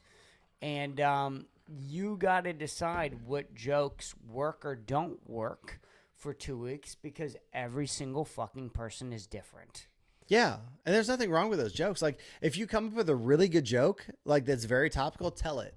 Like, put it in your set and, tell it for 2 weeks and kill it. Like that, there's nothing wrong with those things. But I see a lot of comedians chasing that. Like, I want to be topical, I want to do that thing, and that's fine. But there's formats that work better than others. Obviously, like a late night show or something like, I don't mind throwing in a joke that I know I'm going to have to kill, but it's going to be surrounded by a bunch of my stuff that's evergreen, that's more who I am as a person. It's still going to have my outlook. It's still going to have my political take on it, but I'm not going to hang on. You hear people telling, awful Monica Lewinsky jokes. And it's like, were you even alive when that happened? That's not, or Michael Jackson jokes, stuff like that. That was just, it had a good run forever. We're in a golden era of Trump. We have 4 more years of great Trump jokes, I'm sure, but everyone's telling them, so they better be. If you're gonna have one, be sharp, be funny, be smart, have a different, kind of perspective than anybody else. Well, it's been interesting to watch stand-up comedy react to really the past 3 presidents. Yeah, 3 presidents, because Obama jokes work really well because of the fact that Obama's not funny. The problem with Biden, and Trump is that they're funny already. By itself, without a punchline. Without a punchline. You could just read a headline. Yes. Well, read a headline, listen to a speech. Done. Listen to a speech. Yeah. Donald Trump's speeches are fucking hilarious. Every time. Maybe for the wrong reasons. Who cares? They're funny. They're funny. Joe Biden's speeches are hilarious, where he goes up on stage and and you go, that's hilarious. What are you going to add to that? What's the joke? What are you going to add to this guy has dementia? That's the joke. But you see that through the speech. You're not telling anybody that. Yeah. You're simply acknowledging it again. Yeah. Which is something that everybody already knows. And again, the same thing for Trump again, because he's gotten elected, is like Trump's just a funny guy. Should he be the president?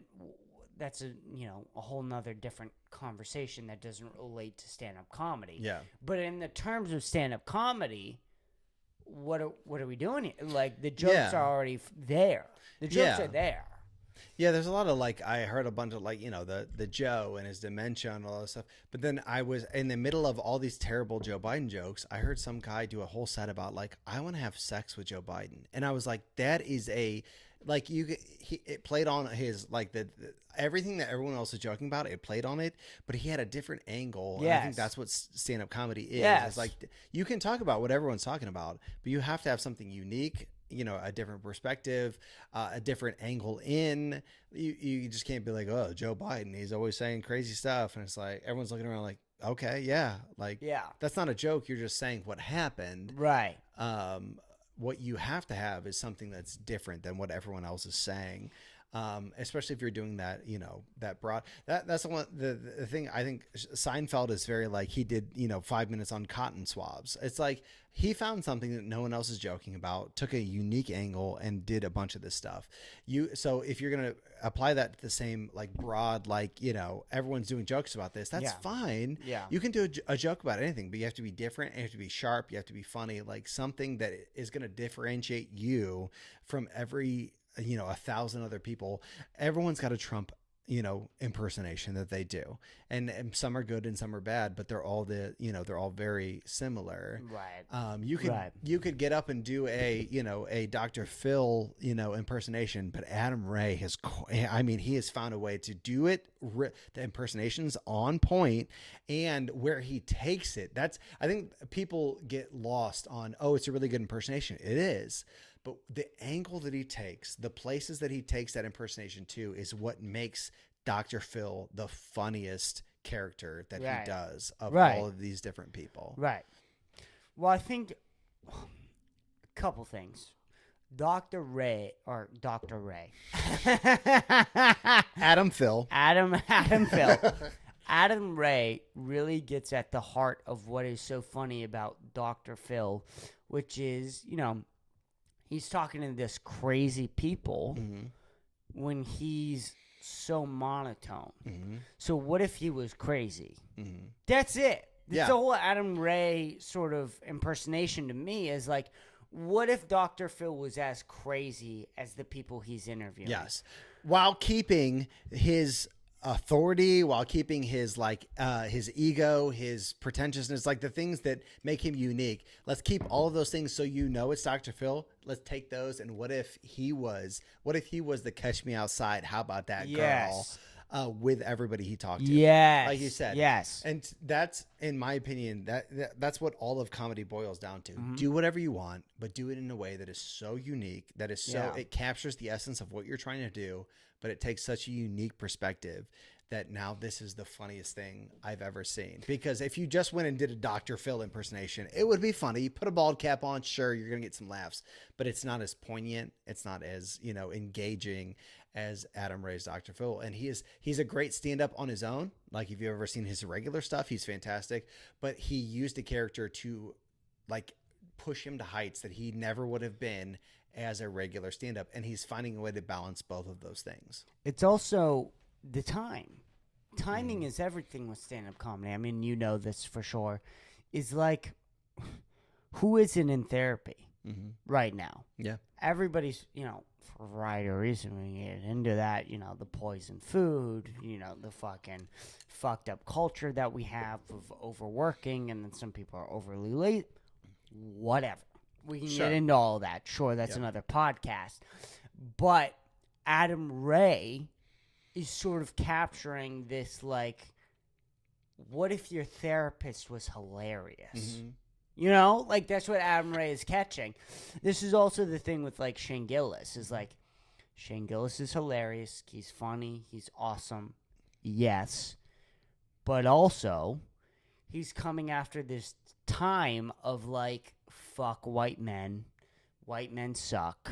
And then you have Shane Gillis, this, like, epitome of white guy.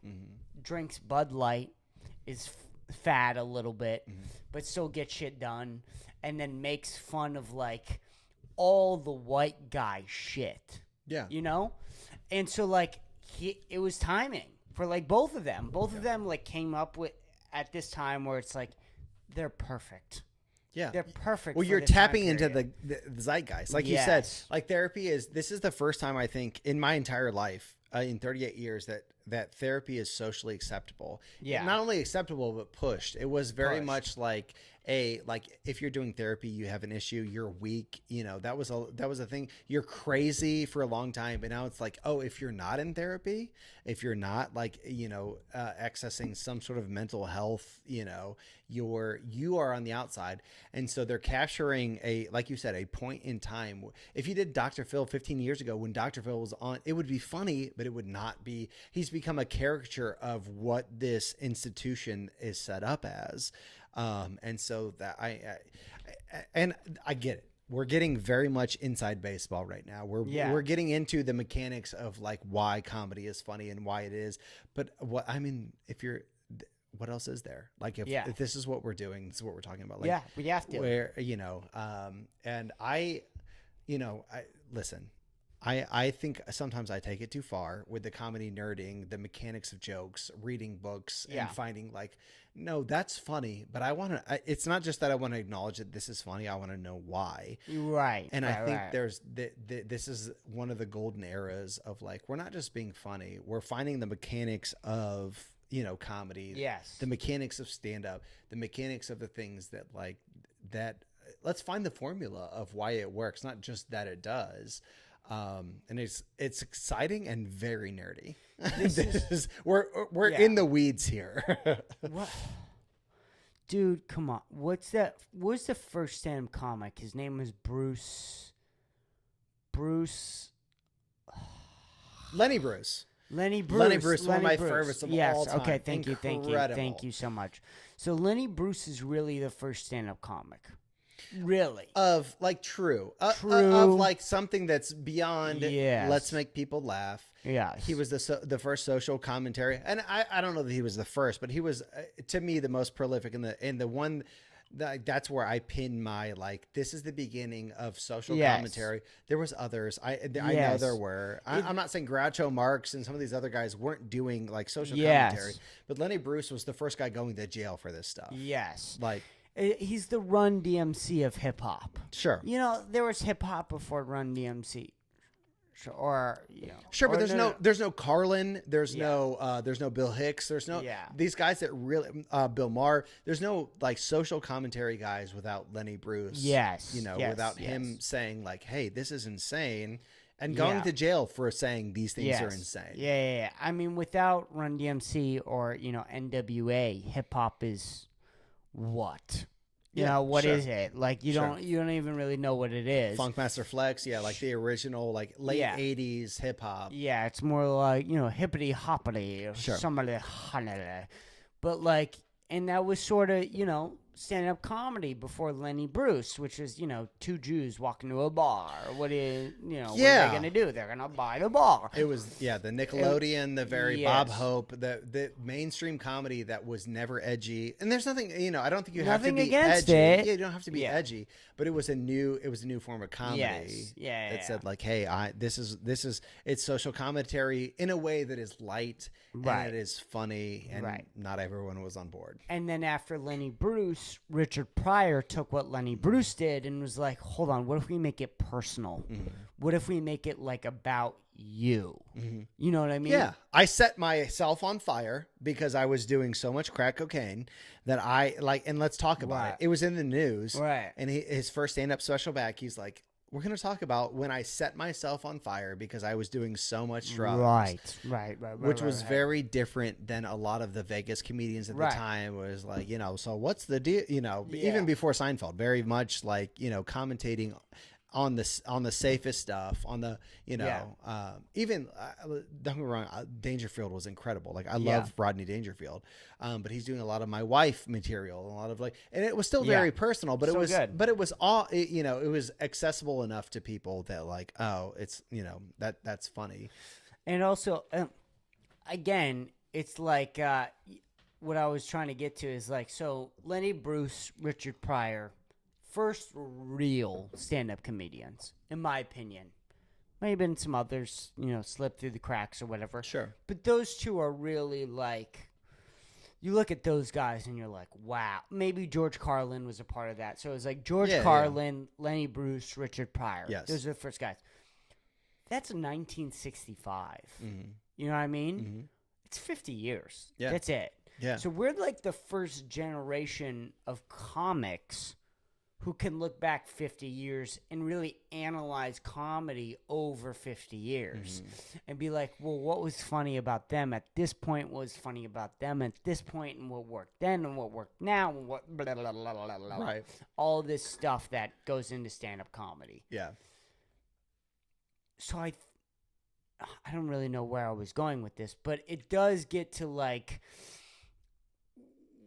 we are probably the most technical stand-up comics that have ever existed. The ones that are coming up now, right now, they're not really about feeling, about let's see what works. It's more like, this worked for George Carlin, this worked for Lenny Bruce, maybe it can work for me. It's very like autistic thinking. Do you know what I mean? Sure. I think there's that element of we have a breadth of comedy that no one's ever had before. Yeah. Which is exciting and also terrifying, because it sometimes you feel when you're writing like, what hasn't been touched on yet. Like we have 50 years of comedy. We've joked about everything. There's like, you know, and so to me, it comes back to the cotton swabs of Seinfeld, of like, you know, these mundane things that we can make jokes about that are so like minuscule and microscopic, and yet they're a universal experience. Right. If you can capture that idea of something that like, no one's joked about this, it's dumb, and yet we all feel the same way. There's something you feel about this. It's discouraging in the fact that it's like, are there any new jokes? And it's exciting. It's like, if we can find new jokes that no one's told before, like that's, you know, nuts. Huge. It's huge. And it's hard because we are in a sea of like, Tinder is weird. And it's like, there's 1,000 Tinder, Bumble like jokes and stuff like that. And so you hear guys telling the same kind of tired premises and stuff like that. But every once in a while you'll hear a joke about Tinder that is so funny and so fresh and so new that it's like, this is a dead horse that we have been beating for the last 5 years, and you found a joke that is so funny that no one else has made yet. That's to me, that's the thing that like, it keeps me trying to write new stuff. Yeah. Every joke is not written. It's the same as music. Like you're working with the same 12 notes. Every single person is working with the same 12 notes. We are, as comedians, we're working with the same topics, same shared experiences. And if you can take those 12 notes and make them something that no one's ever heard before, even though there's been, you know, Bach and you know, Charlie Parker and all these incredible musicians, and yet to this very day, hundreds of years later, new songs still find a way to like capture.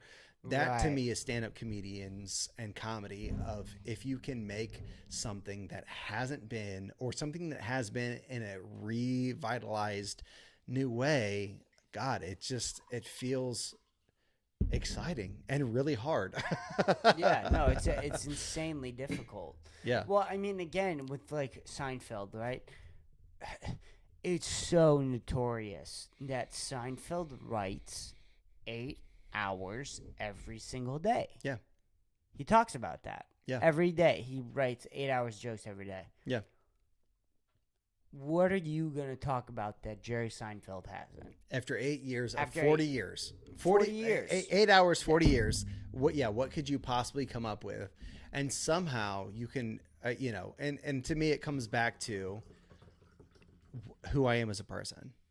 I think my most material, the best stuff that I write is the stuff that is so personal to who I am that no one else could. It doesn't, you know, if you told a bunch of jokes about being like getting snipped, about not having kids, it wouldn't be funny, because like you're pulling it up out of, you know, thin air, and like I bet you could write really great jokes about that, but it wouldn't be personable to who you are. And I think a lot of comedians, when they're finding their voice, that's the most important thing, is like, tell jokes that no one else could tell, right, if they weren't you. And again, it's just such a problem right now because comedy and podcasting is just so oversaturated.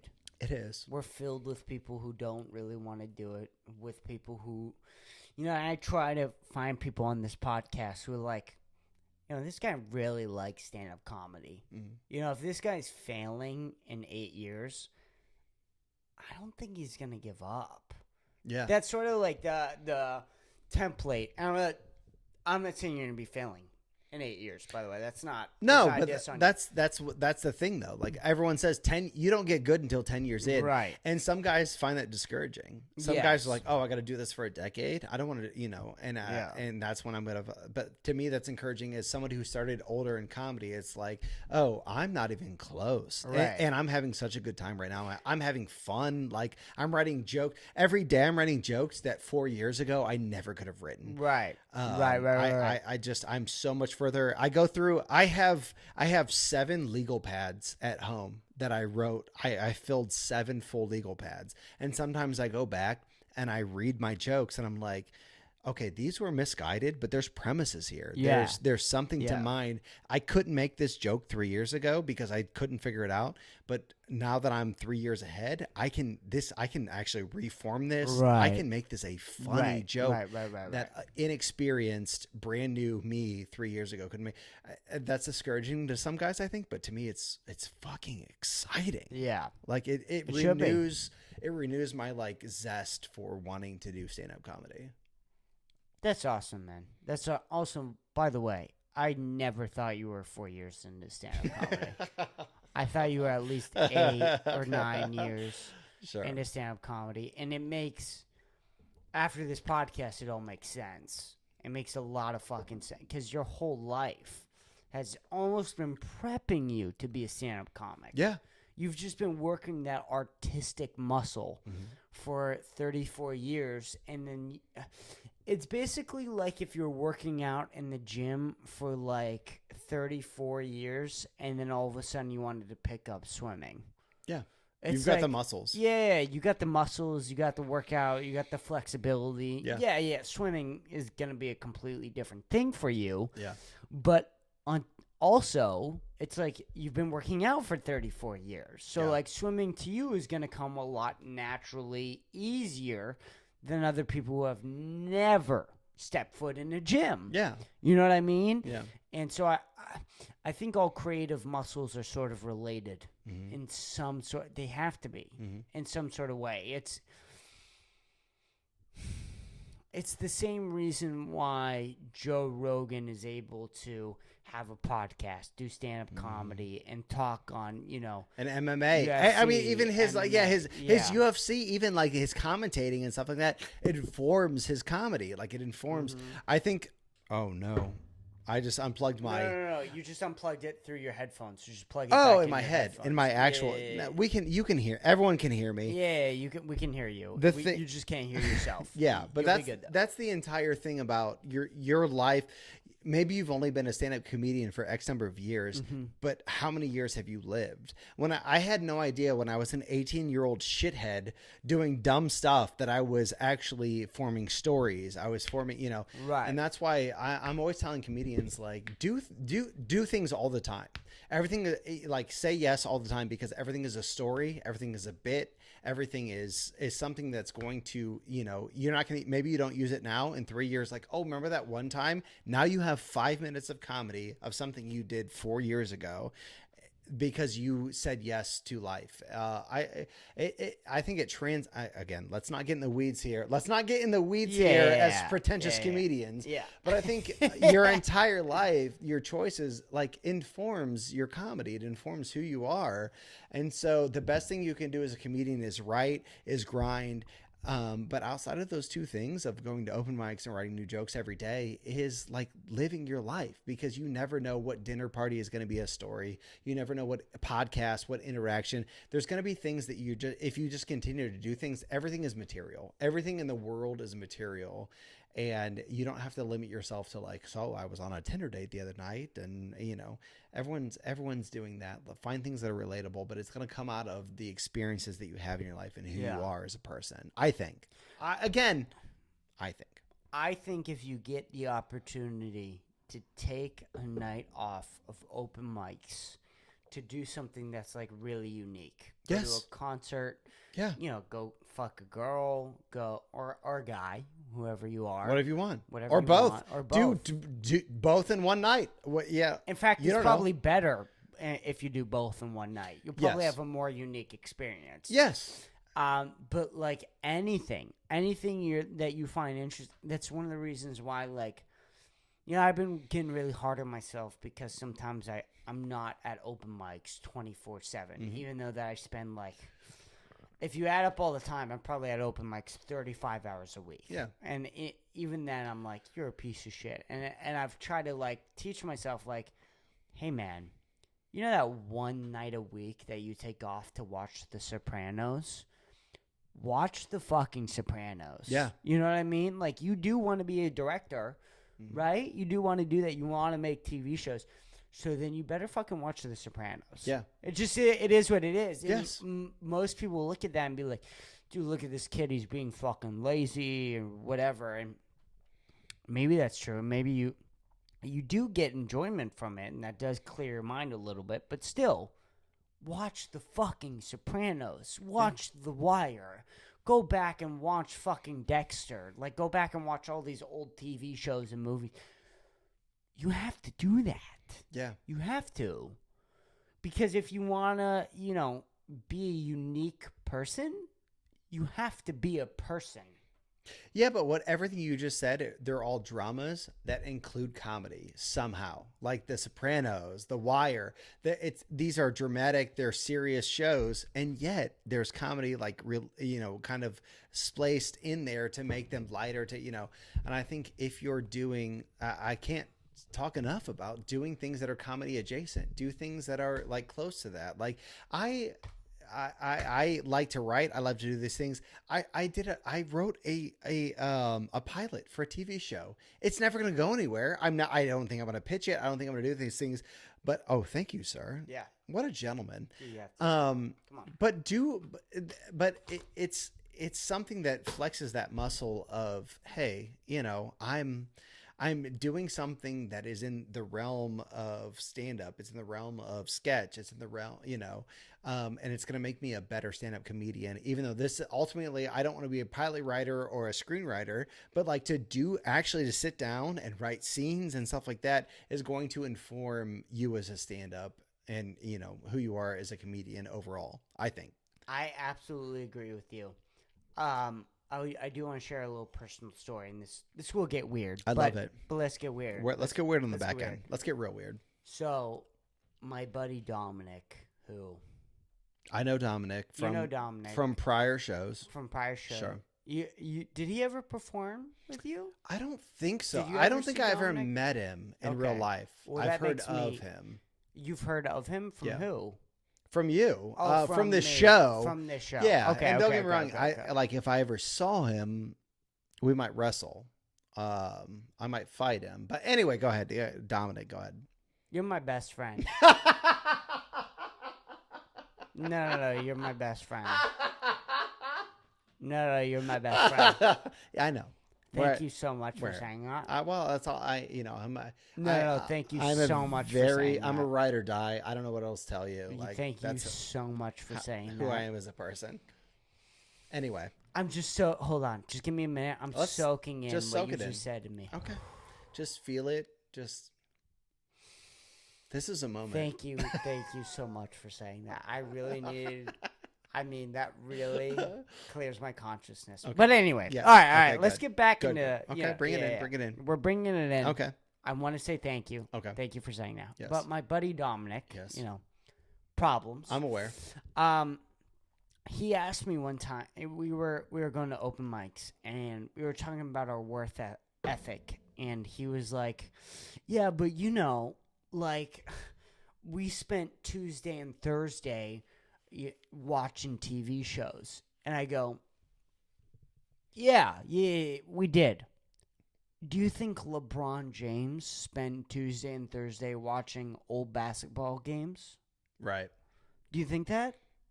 Like, do you think the best athletes on the planet probably spent a little too much time watching old basketball, swimming, baseball, football, whatever athlete you are? Right. Do you think they probably watched a little too much of that?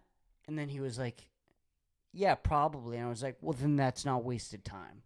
No. If LeBron James is watching basketball games, you wouldn't be like, look at this guy.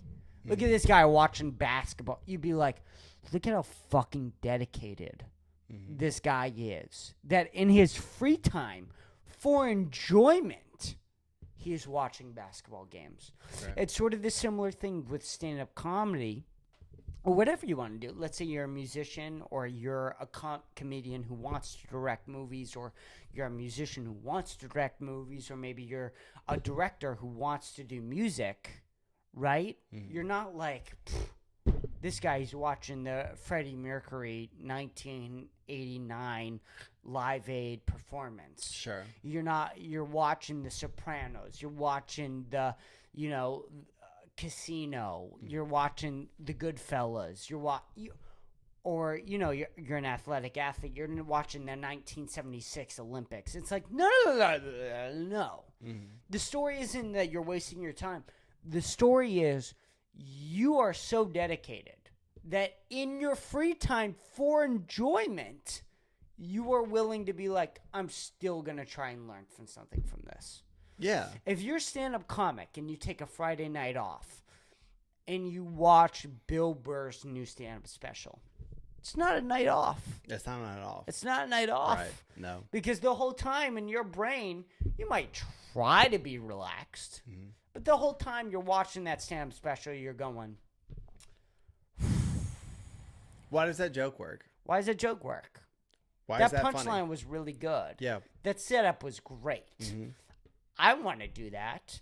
In a similar way with me, where like, I want to work on video. This is why I started the podcast. I want to work on video, and I want to direct things, and I want to make movies. And the thing was that always bothered me is like, can you do both? And then Louis C.K., Jordan Peele, Bo Burnham was like, hey, we're actually great at both. Yeah. We're actually great at both for a lot of different reasons. And the thing with stand-up comics is we're so obsessed with words.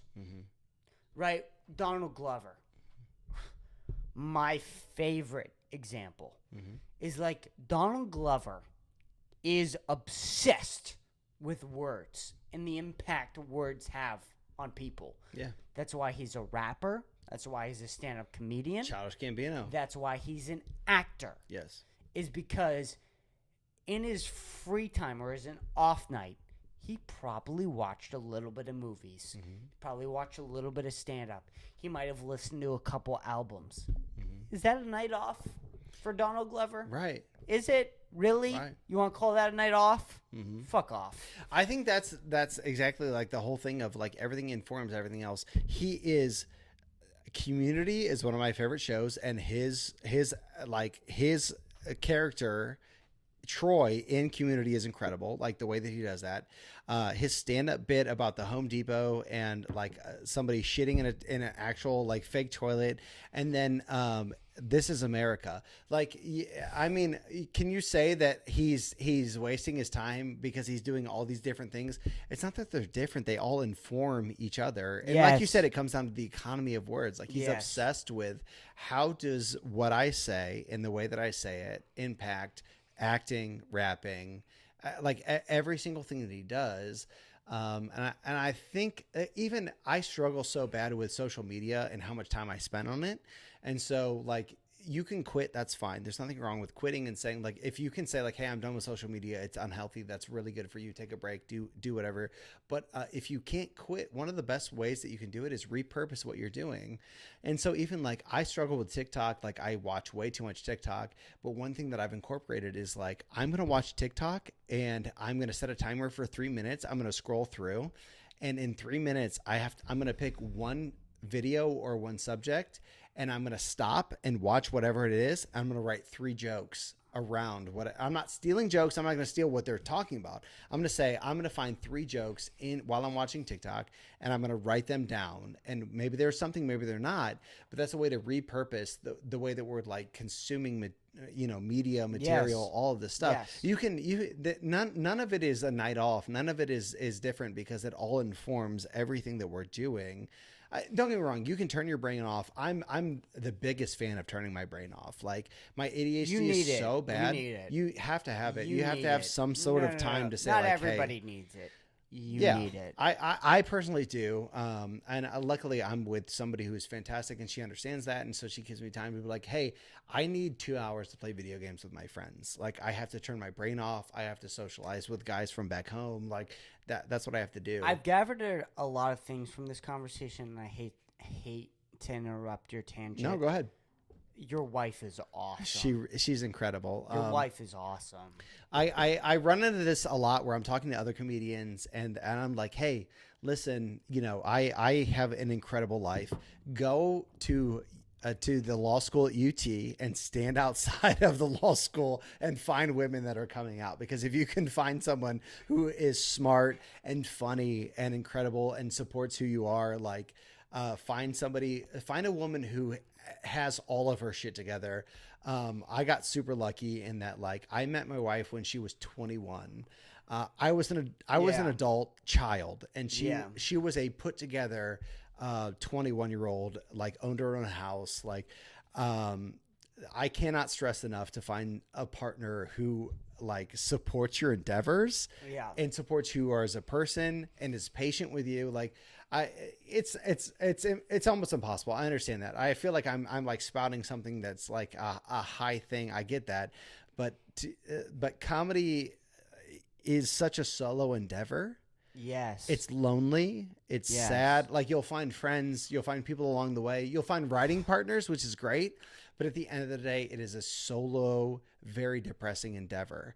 And so if you can find somebody who sees that light in you and supports your dream, the thing that you want to do, like, again, it seems insane, but like, I can't recommend it enough. Also, we're at this point now where you cannot be just a stand-up comic. It doesn't you exist. Can't. Doesn't exist. And I hate it. Unless you're Dave Chappelle. Yes. George Carlin. Yes. What's that fucking New York comic who's great, who's, whatever. I'm forgetting his name right now. It's completely slipping my mind. The old stand-up comic who always releases a stand-up special every 5 years. He's great. He's one of the best stand-up comedians. But you have to understand, if you're not that, which a lot of people aren't, you got to do everything.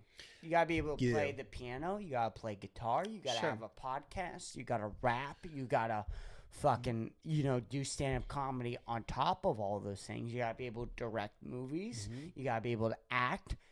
It is what it is. Yeah. And that's why I think people are confused with why stand-up comics are dominating. Right? They are. Yeah. Whatever you want to say. They're dominating the entertainment landscape is because we're so adaptable. Mm-hmm. We're so able to be like, what do you need me to do? I need you to act. I need you to do this. I need you to rap. I need you to sing. I need you to do this. Yes. And, the thing with stand-up comedy is we're so used to being losers. Yes. That we're like, I'm willing to be a loser for this until I'm not. Mm-hmm. Do you know what I mean? Yeah, you have to do everything. You have to be able to say yes to everything. Yes. I'm not an actor, but I'll act. Like, I'm not, I have done music, but that's not something I incorporate, but like I could in the future because we're in a time where you have to do it's almost like this weird, like, vaudevillian resurgence of like, you can't just, it's the Renaissance. You have to tap dance and you have to be able to, you have to do whatever outlet is going to, continue to further your career and stuff like that. And it's not easy because if you want to do stand-up, you say, I want to be a stand-up. Yeah. This is what I want to do, but you have to host. You have to have a social media presence. There's, it's really tough to do one thing. And I'm not saying you have to do all of these things, but I'm saying, to me, that seems like it's the avenue that's going to get you, the most success. Yes, absolutely. And it's just not an option anymore. It's not. Yeah, it's not an option to be like, no, I don't want to start a podcast. No, I don't want to act. No, I don't want to do music. No, I don't want to direct movies and TV shows. No, I don't. That's out. Sorry. Yeah. You missed it. You missed it. That was and even in the 90s, it wasn't like that. In the 90s, it was you do stand-up comedy and you have a sitcom. Yeah, a sitcom, or like I think about like Ellen, who was one of the Yes. first great female, not the first great, but she was an incredible comedian.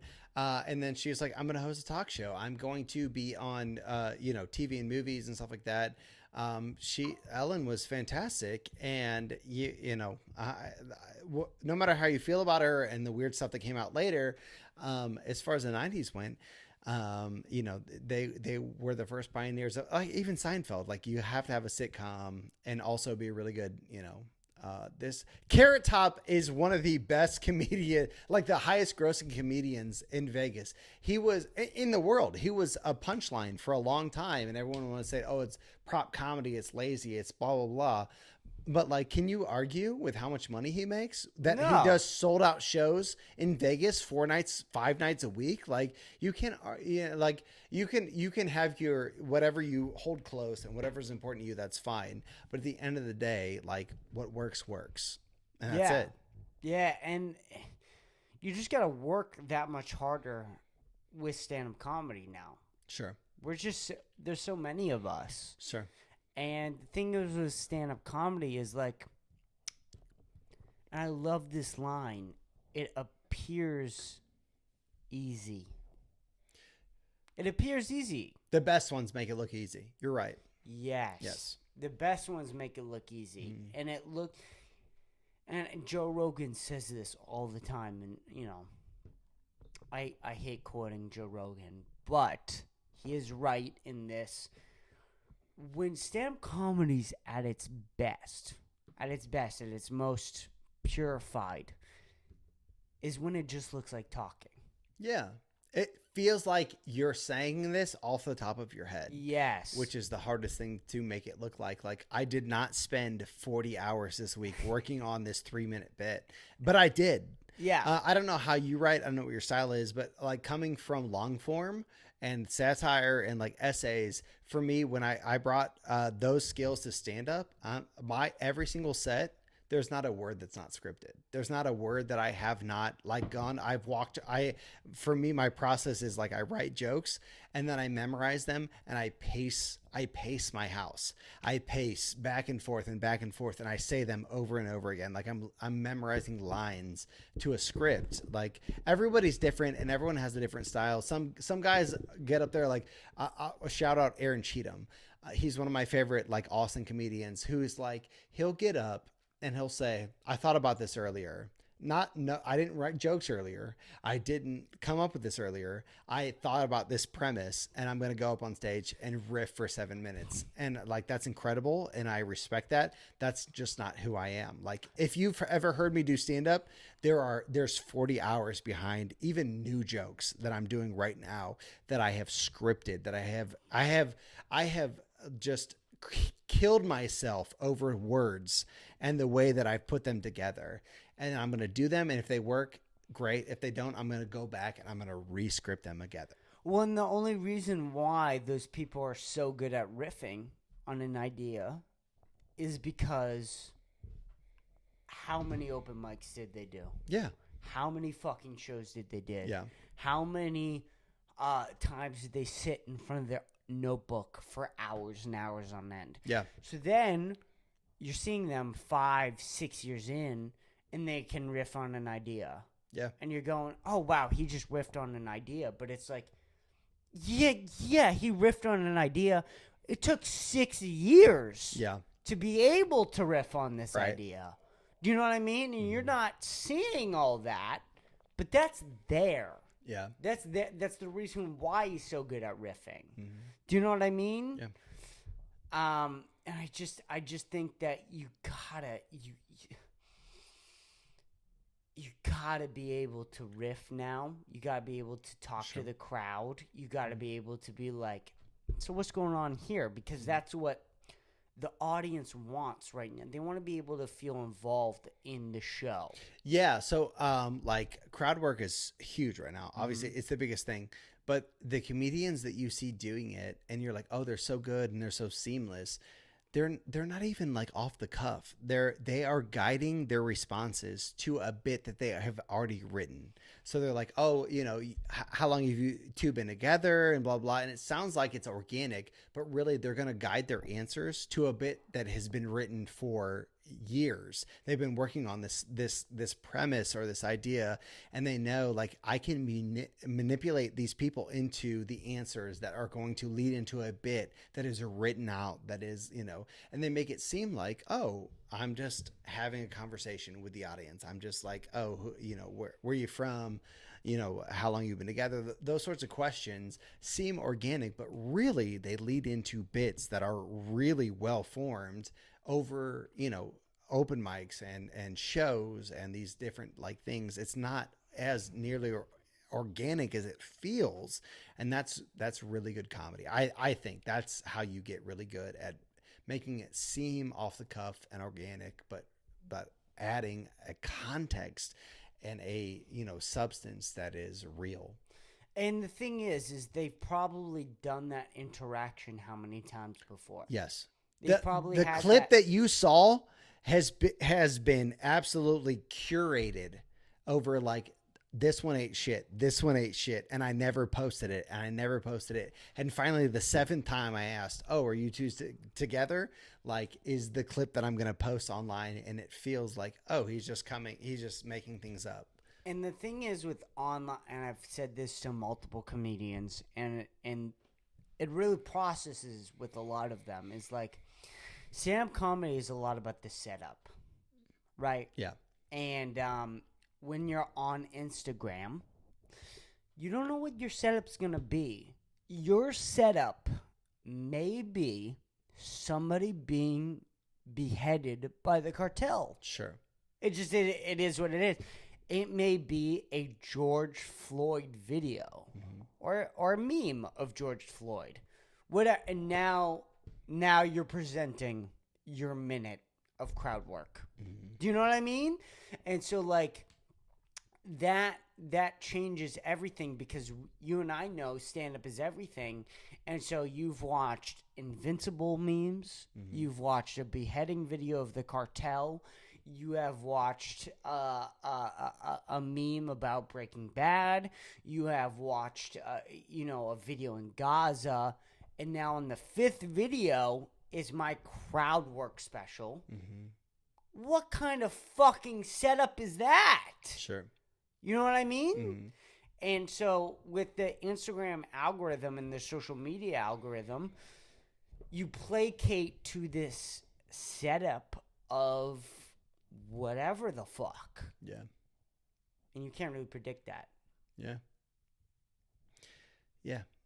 It's exciting. It's exciting. It's terrifying. It's new. It's, the weirdest part about stand-up comedy is you have to walk this line of, this is personal to me, this is who I am, and this is the zeitgeist, this is cultural, like we're all in the same place. It's a weird line to walk when you're writing jokes of keeping it light, but also making it relatable and personable and real.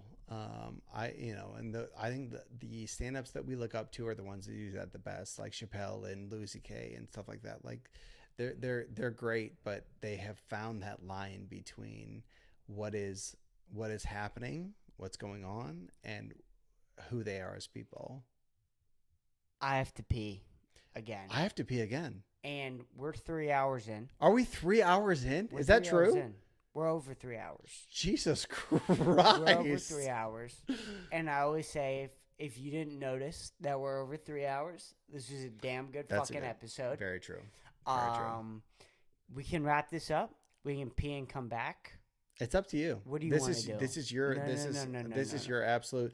Let's pause and pee. And if it's the end, listen. If it's the end, I have never had more fun on a podcast than this. Like, this is fantastic, and so I want to thank you so much for having me out. I'm just saying, like, this is a good time. So I'm saying, if this is the end, then I'm very excited. What's up to you? Do you want this to be the end or no? It's up to you. All right, let's pee. We'll come back. We'll wrap up we'll do 20 more minutes. Okay. And then we'll wrap up. we'll center up the whole episode, I like that. and we will fucking come back. I have to pee. Yes. Really bad. We're another hour and 35 minutes in. Okay. So let's Let's go pee. and we'll see where we're at. We'll come back. We'll Yes. chill. I love this. We'll wrap it up, Okay. and it'll be a great podcast episode. Beautiful. But let's go pee. I love all right, pee. All right. We'll come back. Bye-bye. Hold on. Shop with you, man. This is great. I've had, like, literally, it's been 3 hours since we've been talking. That's great. What's your record? What's the podcast record? Are we close? 4 hours. Okay. But that one was interesting. I remember the 4-hour podcast. Okay. It was me, my buddy Kenny, All right. my buddy Charlie, and Sam. Yeah. And we were So it's multiple people. That it's different when there's Yes. like multiple. Totally like, different. More than two. We're I think for 2 people we are pushing the limit right now. Okay. This may be the record for 2 people. Okay. Okay. And the thing is with the the old friends episode was, I think I was 18 years old, and we were so drunk and so high that we left the podcast in the middle of it. No, this was before I figured out pause breaks.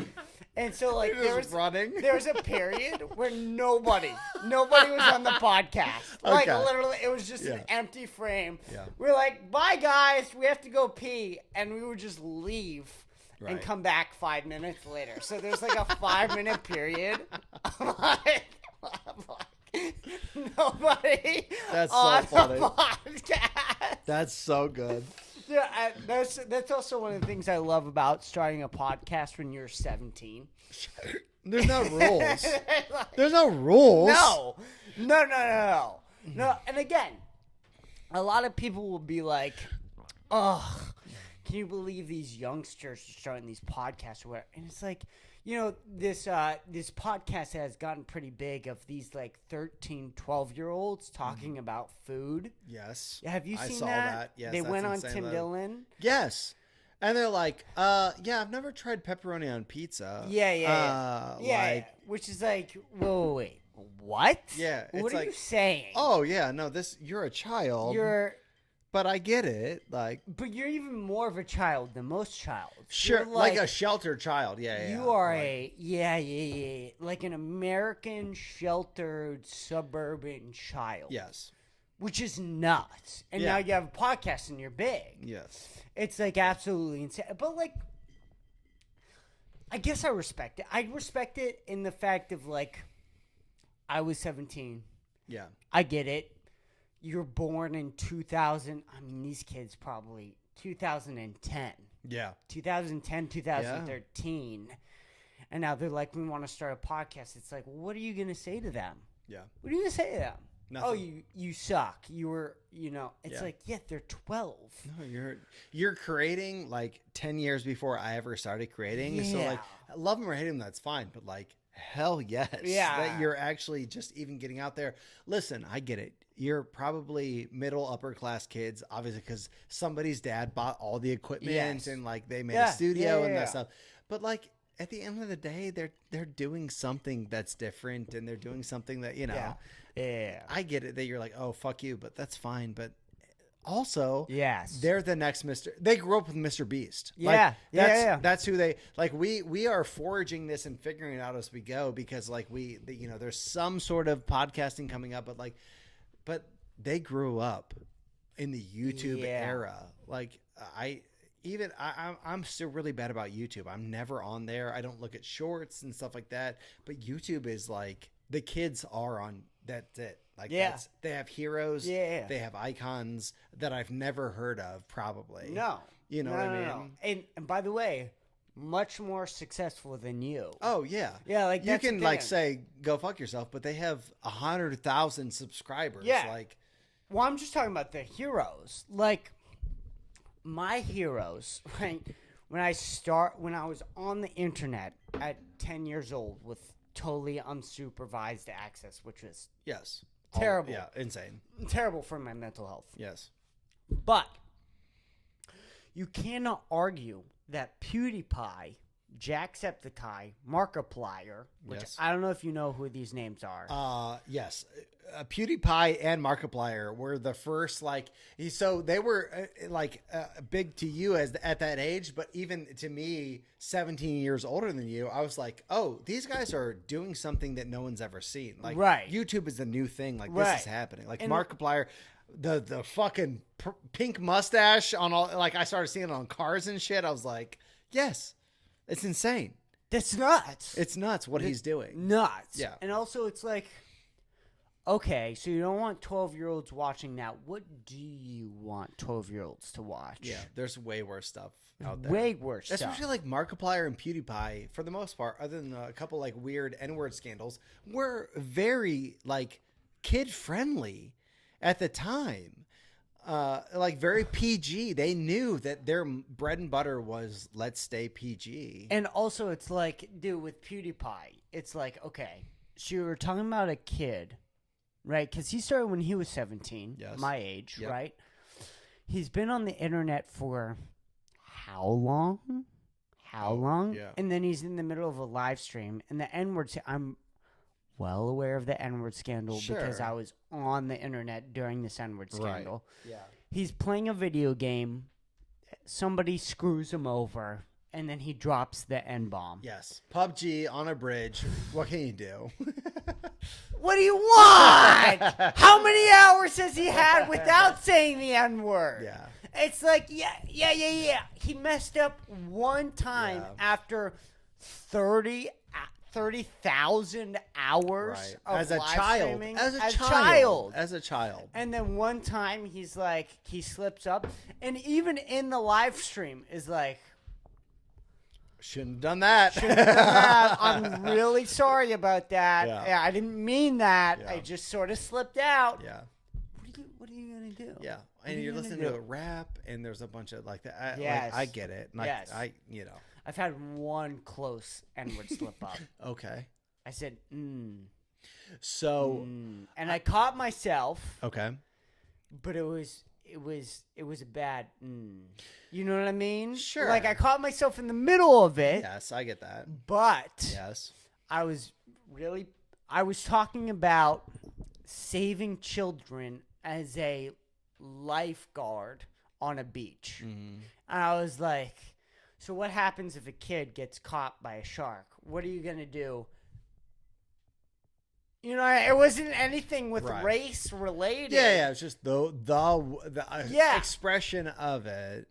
Sure. And so I almost said the N-word on the podcast. Yeah. And we cut it out with the Larry David Curb Your Enthusiasm outro. Sure. And by the way, so if you watch that episode of me and Dominic and you see it randomly end with the Curb Your Enthusiasm outro, I almost said the N-word on that episode. That's why it's a Curb Your Enthusiasm outro. Yeah. But Yeah. but it's like, yeah, guys, white people slip up. They Yes. just do. Yeah. It is what it is. And also, my black friends and black people in general are not like, if you slip up one time, you're a racist. Sure. They're the most understanding people. Yeah. In fact, Yes. because they go through the most shit. Yeah. My opinion, Sure. in America. So they see a white guy slip up with the N-word after 30,000 hours of not saying the N-word. They're like, Yeah. hey, guy, would you relax? Let this guy slip up one time. Yeah. I feel the same way. So I was on the phone with Blake, and he calls me every day. Blake is, I don't know how it happened, but like he is my comedy partner. Like Okay. he moved here. We accidentally met the first day that he started doing comedy because he was doing comedy in Germany. They moved here. Blake, say his last name. Carlson. Yep. Wait, are we on or no? Yeah, we're on. We've Oh been yeah, on. okay. Yeah. Oh, I didn't know okay, good. So I was talking to Blake, and I told him I was coming on. And he was very jealous. He's like, why wouldn't he invite me? I've never been invited to any podcast ever. No, I want Blake on. I want Blake on. He said, I think that you should get on, and I think you should tell him that I think you should say that I've heard him say the N-word a bunch of times, and that he and and I was like, no, I'm not gonna spread that. He's like, no, start beef between the two of us. I think that you should start something. And I was like, I don't think that's. He's like, no, it's gonna be funny. I was like, all right, fine. And so he wanted me to say, like, hey, Blake told me that you've been saying the N-word in private. I was like, I don't think that translates to podcasting, unfortunately. So anyway, I didn't know we were back. We were having those. We're back. We've peed, both of us. Not at the same time. Yeah. We don't cross streams. No. We would. I'm not saying we wouldn't. Yeah, we can set up a sword fight if we want to. Okay, It's sort of got to be like a position thing. Like you have to come here with the intention of a sword fight. Yeah, you have to DM I mean? first, like, hey, before Hey, during the we're gonna pod, have a can we have a sword fight? have a sword fight? Yes or no? Yeah. We didn't. We should have. My agent said nothing about the sword fight. So Really, your agent didn't say anything? no, and I feel like you got maybe a fucked up agent. I know because your agent should have recommended that. I think, I would have been like, yes. Yeah, no, it's good podcasting. We bring the camera into the bathroom. Yes. We sword fight. You don't show anything, because Sure. nobody. I don't want to outshine anybody. I would. I would outshine. So can I wear a size 11. I don't want to. Hey, listen, I don't want to get into it. But, Right. No, you give big dick energy. I do. Both of us do, actually. I think so. If you want to be honest. I think so. Yeah. I mean, a lot of my, ego comes from the fact that I have the biggest ball sack out of anybody in any room. Really, and of any race. So is it only your balls? You have giant balls? So I have or is it both? I got a decent dick. So here's how I describe my dick. Okay. I say I have a big white guy dick, Okay. a mediocre black guy dick, That's fair. and a huge Asian penis. I knew it was an Asian penis. Yeah. Like a ginormous Asian penis. Okay. So Asian women are very surprised. White women are very pleased, and black women are surprised that it's an average black guy dick. And I can't complain. You can't. Can't On complain. all fronts? A nice 7-inch peener, you cannot complain with a 7-inch peener. Okay, so I'm really disappointed because I thought we both had huge dicks, and mine's 4.5. I thought we were gonna bond here with huge penises at 4.5. Wow. I have to rethink my position and who I am as a person, and that's fine. No, that's clearly, I mean, come on, we're having a good time. We're joking around. I wear size 11 shoes. I'm 5'9.5", and I wear size 11. So the thing is, I don't have big shoe size, but I got a big fucking I got a 5 head. I don't know if you've noticed this. I have a 7 head. Wow. Mine goes all the way back. Let's get this on the camera. Dude. I have if forehead is penis size, there's never been a white guy. I'm the Ron Jeremy of penis sizes. No one's been bigger than me. If forehead size is penis length, I'm a foot. Yeah. I'm a foot. And I don't mean the measurement. My penis is the shape and size of an actual foot. A human foot. And you know what? Girls like it. Not all of them. You gotta be the right. You gotta be the right place and the right time. Sure. No, I am. I feel like I've spent my life as the most medium sized. I looked it up. 5'9" is the average in the United States of like height. I'm 5'9" and change, but like I am the most medium. I'm the most generic medium white guy I think that you could come up with, which is fine. It's fine. I've done okay with myself. For the most part, only a handful of unsatisfied men. But other than that, see what I did there. See what I did there. Yeah, I want to give you this on the podcast. Oh my God! It is a sticker. It was on my dashboard, and when I came up here, I was like, I'm gonna give him this. This is great. It is the banner of South Austin. I don't know where I'm gonna put this. Don't put it anywhere. It's gonna be on this podcast. No, put it in the trash. Put it directly in the trash.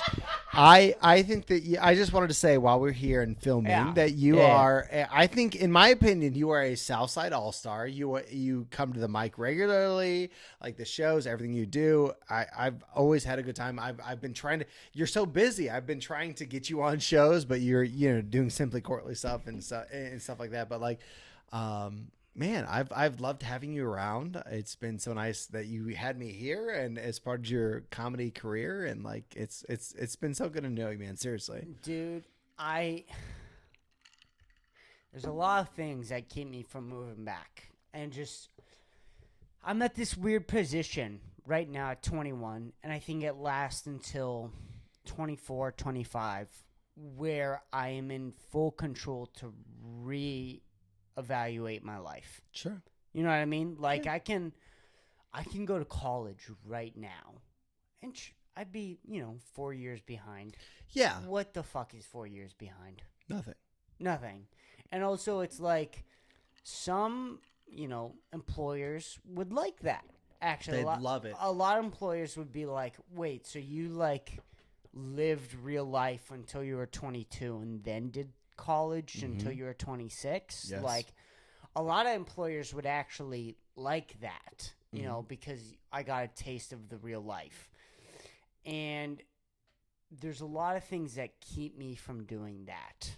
Okay. Tim Warner, Simply Corny, two of the big ones. You're up there. Wow. You're up there. That's big. No, like, it really is. And I mean that sincerely. Is like, your mic on Wednesday night, and I don't want to, this may offend you or whatever, but for me, has been the tested ground on what is going to work on Friday. Okay. For me. Okay. And that may piss you off. I don't know if that I does. don't think so at all.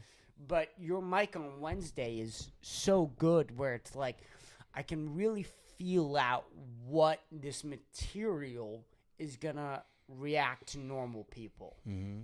Do you know what I mean? Yeah. And so I've used it as the Friday mic tester. Mm-hmm.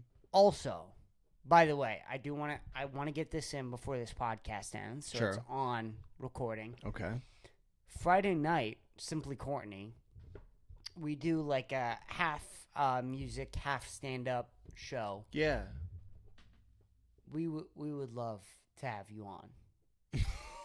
Yeah. We would love to have you on. Yeah. And I know you have that show on Friday nights. Well, we do every other, but like, yeah. Okay, you do every other? Yeah. Okay, so then in between your other show, I know Courtney and myself would love to have you on that show.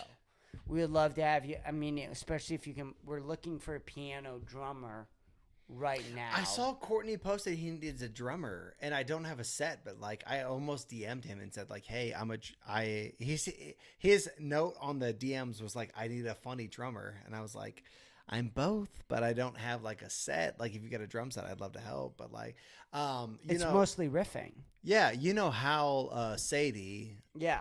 Yep. So I think last month, 2 months ago, I did what, like he helps with setting up shows and stuff like that, and so I did one there at Tiniest. But yeah, I don't know what the mix is, but I can show you recordings right after we're done. Yeah, I'm podcasting. I'm always in. No, he wants you on. Yeah, no, of course. We really and Courtney's he's fantastic. Like that, even. The Tiniest was one of the first mics I ever did. Yeah. And he's fantastic. So anything that I can be a part of, like always. But even this, like, isn't this great? You can It really come on. is. You can come It really on. is. And I I'll always have a say good this time. to people is like, don't start a podcast. Do not start a pod. Don't do it. Yeah. It's what people say about a swimming pool, where it's like, you don't want a swimming pool, but if your neighbor has a swimming pool, Yes. that's what you want. Yes. You want a friendly neighbor with a swimming pool. You don't have to maintain the swimming pool, but if you can go swimming in it, or you don't have to do the maintenance, That is the best thing. I don't think I'll never say never, but like I don't know that a podcast is in my future. But if there's one next door, and this is next door, I live 4 minutes from you. Like I don't know how much closer we could be. And so this is the equivalent of a neighbor having a swimming pool. And I just want to say I'm very gracious to be swimming in your swimming pool. And listen, I'm pissing in your swimming. I'm pissing the whole time. I hope you are. I've never stopped pissing. You're pissing. I know we've taken a couple piss breaks, but between the piss breaks, I've been pissing on the seat here. I've been pissing in your pool the whole time. I've spent our whole time together pissing. I will need new pants before we go. But I've had a good time. I've had a fun time pissing in your pool.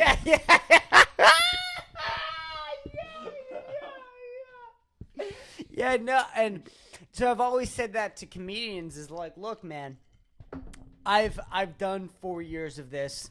I know too much about audio interfacers and podcast equipment now at the age of 20. No 21-year-old should have the information I have of like live streaming and podcast. It shouldn't exist. Yeah. I do. For whatever, good, bad, whatever. Yeah. I have sort of that information.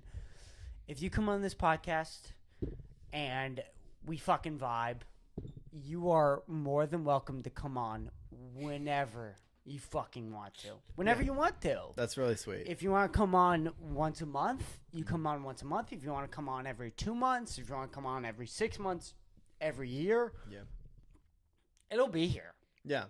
It'll fucking be here. I want to come on every time. Every episode. Every episode. I don't want to not come on. I'm going to abuse your generosity. If you do a podcast without me from now on, I'll kill you. I'll murder you in your house. I don't know what else to say about it. Yeah. No. That's really sweet. Yeah. You come here. I'm like sleeping. You're over my bed. You're like, you've had Nick V on. Yeah. I've seen you've had Nick V. Yeah. And Simply Corny on. And I wasn't on. I wasn't on. I want to be the Andy Richter to your Jimmy Fallon. And if I'm not on it, like, I will disparage it. I will tell people that it's bad. I will write Yelp reviews every day until I die that this is the worst podcast at Austin, Texas if you don't let me co-host. What if you had a belligerent, like, a guest that was so... No, I'm having a good time. No. I want to sleep next to you in bed. I'm moving in.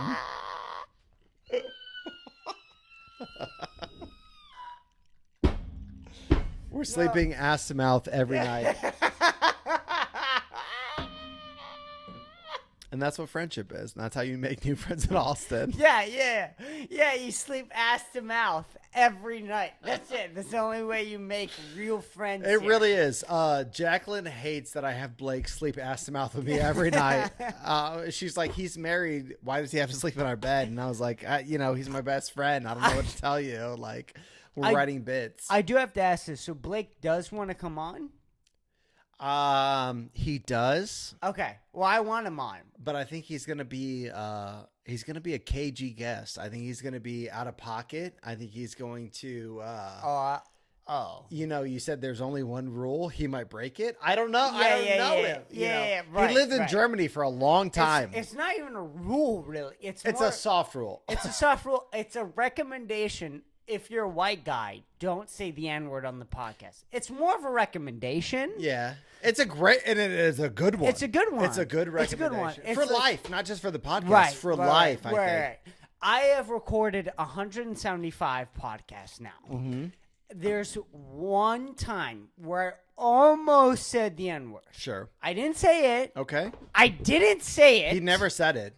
But I almost did. Yes. I said, Mm-hmm.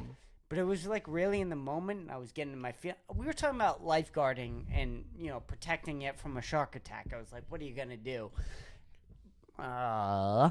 You know what I mean? I don't know. And, and that's actually, most black people would be like, yeah, I ain't going in the ocean, brother. You know? Well, I mean, that's a whole different thing. That is, that's what I was concerned about mostly. But, here we are. Okay, so I think we need Simply, we need Cam, we need somebody on to verify, is this okay? Because I can't speak to it. I don't have that authority. There's a lot. I have a lot of authority that's not in my purview. No. Here's the problem with also the podcast. I'm very nervous with asking people to come on. I'm very to say the N-word. You're nervous to ask them to say. I want to, but I'm nervous to ask them to say it. But if they do say it, I feel way more comfortable.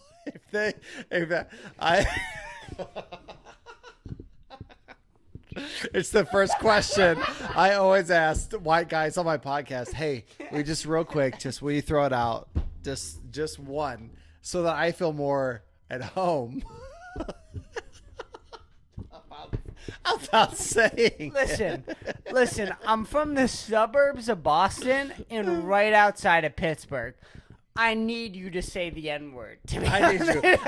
We can't continue unless you. It makes me feel at home. It makes me feel. It's where I grew up. It's dangerous. Don't get me wrong, but this is a weird safe space. I get that. Unfortunately, I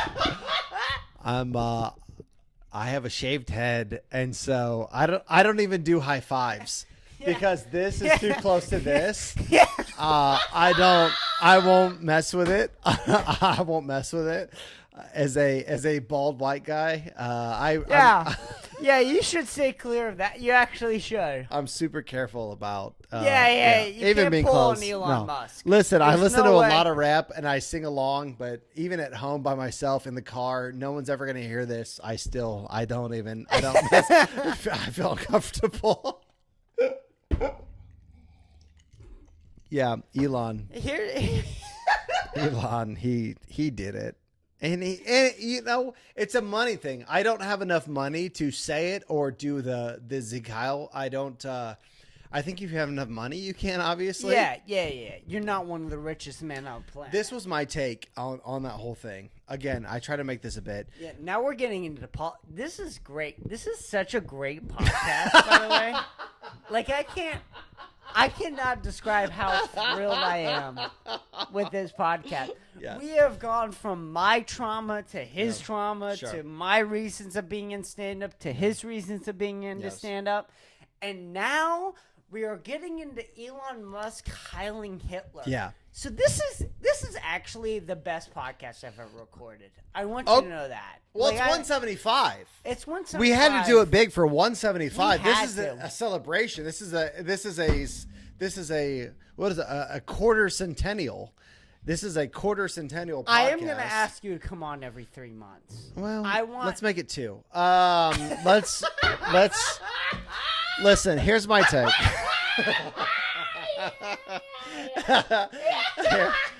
Here's my take. I don't think Elon is racist. I think listen, Jeff Bezos was there too. Yeah. When he did that, he did a Nazi salute. Let's not he did it. Yeah, let's not beat around the bush. Let's not beat around the bush. He 100% did it. But here's why. In my opinion, this is my take.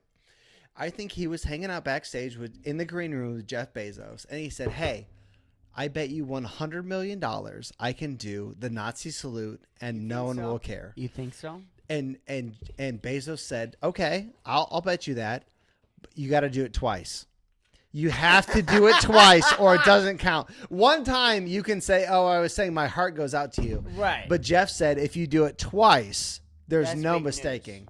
And Elon said, "Bet." And he did it twice. I think he won $100 million bet.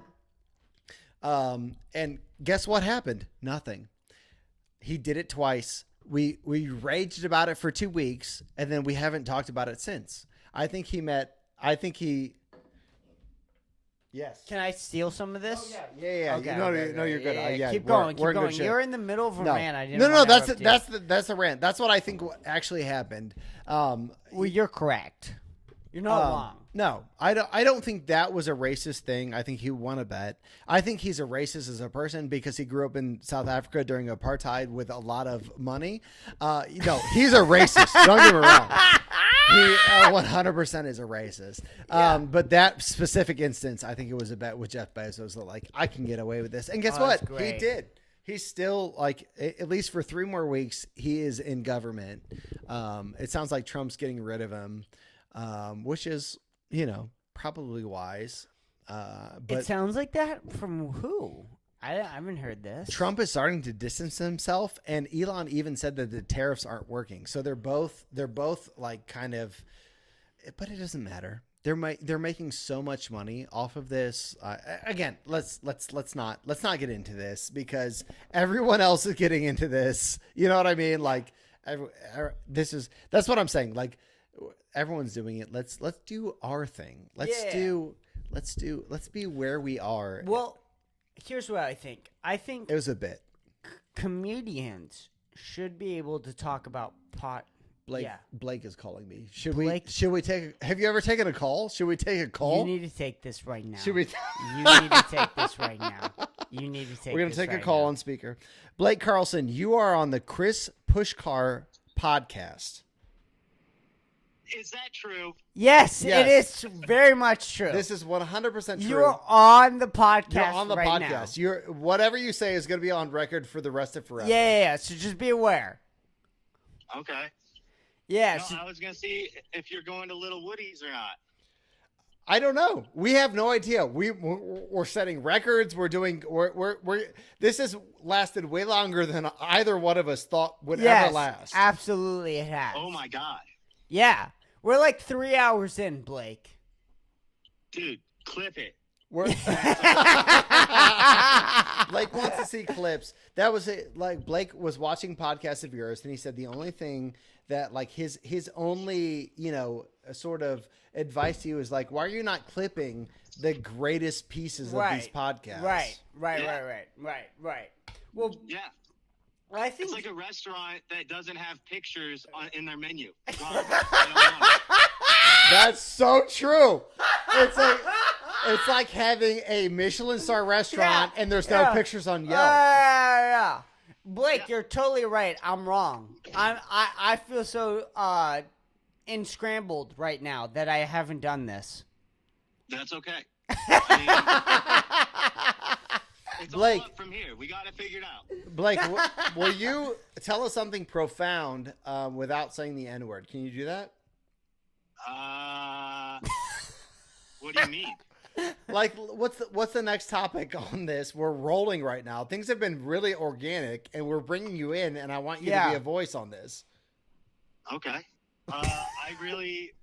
What's your favorite prank you've ever pulled? Oh, that's a great question. That's a great question. What's your favorite prank? I once, oh, wow. Here we go. I set a swastika on fire. That was pretty big. Well, It wasn't really much of a prank, but I did do it. I mean, really, it depends who you were pranking. Because yes. if you were pranking the Jewish community, not funny.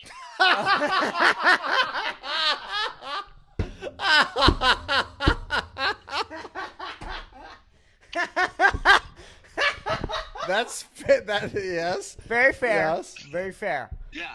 My 13-year-old self is taking notes.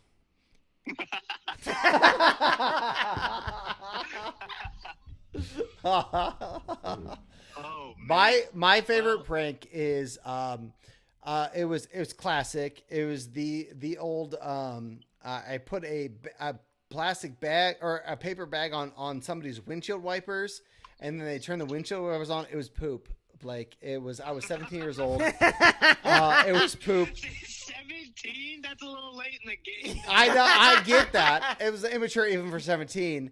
But they turned it was raining that night, and so when they did the windshield wipers, poop went everywhere. It couldn't have worked out better. That's amazing. Yes, in fact, it is. Blake, do you have a reason why you're calling today? I was just calling to see, are we hitting mics? Are we doing comedy? I'm at Little Woodrow's right now. Oh and I'm wow! doing What the time damn is thing. it? It's 6:30. We've been on the Dude, air for it's so long. It starts. That mic starts in an hour and a half. It starts in an hour and a half Yeah. when you're there. All right, I may have jumped the gun just like a little bit. Like I always forget. Like if I'm driving straight from home, I'm always like, okay, when does that mic start? And then I try to remember, and every time I get ready and in the car, I'm like, oh, I'm so fucking early. So What's crazy is that Blake lives 1.5 minutes, maybe 80 no, seconds Google from Maps says 2. the what? Google Maps says 2 minutes. 2 minutes. So it starts at 8. Blake lives 2 minutes away from the mic, and he said, hour and a half. That is, I gotta get there. Hey, bet I'm first. I bet you I'm first. And Yeah. guess what? I bet Still he's happy first. hour, so I win twice. All right. Okay. That's 2 times. That's 2 Yeah. times. Count Hey, 'em. Blake. I'm going back to back. Yeah. We appreciate the hustle. Thanks for calling in. I don't think. Have you ever had a call in? No, we have, but not Okay. like this. Not like this. this. A person who hasn't been on the podcast before, this is brand new. Okay.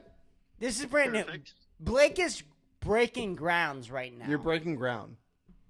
We're breaking records left and right. Yeah, Perfect. yeah, yeah. All right, man. Also, Blake, I've heard you've Yes. wanted to be on the podcast. Blake, you are invited whenever you want to come on. Perfect. I love that. Yeah, yeah, and maybe we could get a little bit of a Mike Hale Blake episode. Maybe we could get That- the two of you that's on at trouble. the same time. That's trouble. That's trouble. That is going to be trouble. I'm inviting it. I'm inviting trouble on the podcast. Okay. I like it. When we get together, our wives hate it. We are both married. They hate it when we're together at the same time. Yeah. We'll send it to them first. The link will be sent to your wives first, both of you guys. We'll put it in a group chat. Yes. Yes. Yes. Yes.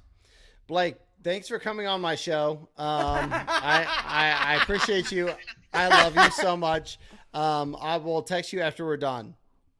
All right. Sounds good. Love you guys. Love you. Love you so much, Blake. You're fucking funny. Is anybody better than Blake? I don't think so. Literally. Blake is. Anybody better than Blake?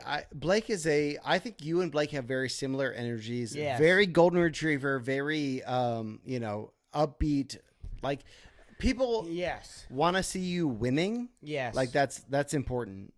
I think in comedy. Blake is seriously, I mean, there's a lot of stand-up comics who are now discovering this thing where they need to slow roll the crowd, Sure. where they need to go up and be like, oh, I'm this and I'm that, and, here's me and here's what I've been through. And then they get into, the ass eating and the dick sucking and Sure. all those things. And I was actually talking to Audrey Scott, no disrespect, last out. night. Yeah. And I was telling her that, there's a lot of female comics in Austin, Texas who slow roll their really offensive bits. Mm-hmm. But I really respect somebody like Blake or Audrey who just comes out and is like, my dad's dick was big. You know what I mean? Sure. My dad's dick was big and it was made into a dildo I shoved up my ass. Yeah. And Sure. and I really respect that. Yeah. And I like comics who do that. Yeah. And Blake and Audrey are both one of those comics who will Yeah. just go up and talk about their dad's dick. Yeah. They will. They will do that. Yeah. And there's something to that. Like that. There is. There has to be. Yeah. There has to be. Yeah. Should we wrap this up? I think we should. I think we're done. I think we're ending on a high point right now. I love that. We've like covered all of your early stand-up comedy. We've covered your Yes. ideas. You've asked me some very personal questions about my stand-up comedy. Sure. We've had a lot of this Kraken. We've actually had More a than lot. I thought we We've would. had a lot of this. More than Kraken. I thought, because Yeah, it's yeah. so big, and we've really gotten into it. And we've really had a lot, Okay, and I love it. I I love do that too. we've had a lot. I really do. But that being said, Yeah, we've had a great podcast today. I had a great time. Thank you so much for having me on. I think we're at almost 4 hours. Yeah, and that's I think that's good. I think we're where Are you kidding me? where we We're very should good. be. Yeah, Like, yeah. I might have to split this into 2 episodes. That's We fair. might That I mean, who could listen to this for? Yeah, let's break it up. Let's let's find ways to make this more consumable. Yeah. I'll give it to you. I'll absolutely give it to you. That's fair. Ladies and gentlemen, Mike Hale, everybody. Thank you so much. He runs a show every other week at Luster Pearl. He runs maybe the best showcase of stand comics that are coming up It's so sweet. in the city of Austin, Texas. He's actually about to be every other weekend at Simply Show, Okay. Cold Town Theater. Okay. Every week he's going to be playing the drums or the piano. Something. Yeah. He's going to be doing something. I will. 175. This was a great episode. I what else could you want for this sort of a quarterly? I appreciate it. Like, thank you so much for having me on. I think we did it right. I hope we did it justice to the vibe of this podcast. Like, thank you for having me. Mike, I want you on every 4 months I love minimum. it. Done. Minimum. Done. Minimum. I want you on 4 times a year. It's happening. You promise? Done. Okay, so he's gonna be on. He's gonna be the next Kpush regular. I love it. By the way, so welcome the new Kpush regular. He's gotten Blake on the pot. He somehow fit his way in. Yep. Here's what I want: two episodes out of the year. Okay. Because you're gonna be on 4 times. Sure. So 2 of these episodes I want you and Blake on, Okay. and 2 of the episodes I just want you on. Done. I'm not kidding. I'm in. 100% in. Let's do it. Ladies and gentlemen, give it up for fucking Mike Hale, everybody. Thank you so much. This has been a fucking fantastic It has. podcast. It really has. Almost 4 fucking hours of just stand up and music and fucking everything else. All of it. This has been episode 175. Thank you so much for listening. You guys have been great. Mike Hale has been great. I love you guys so much. Thank you for listening. Goodbye. And we are done. We are done. Wow.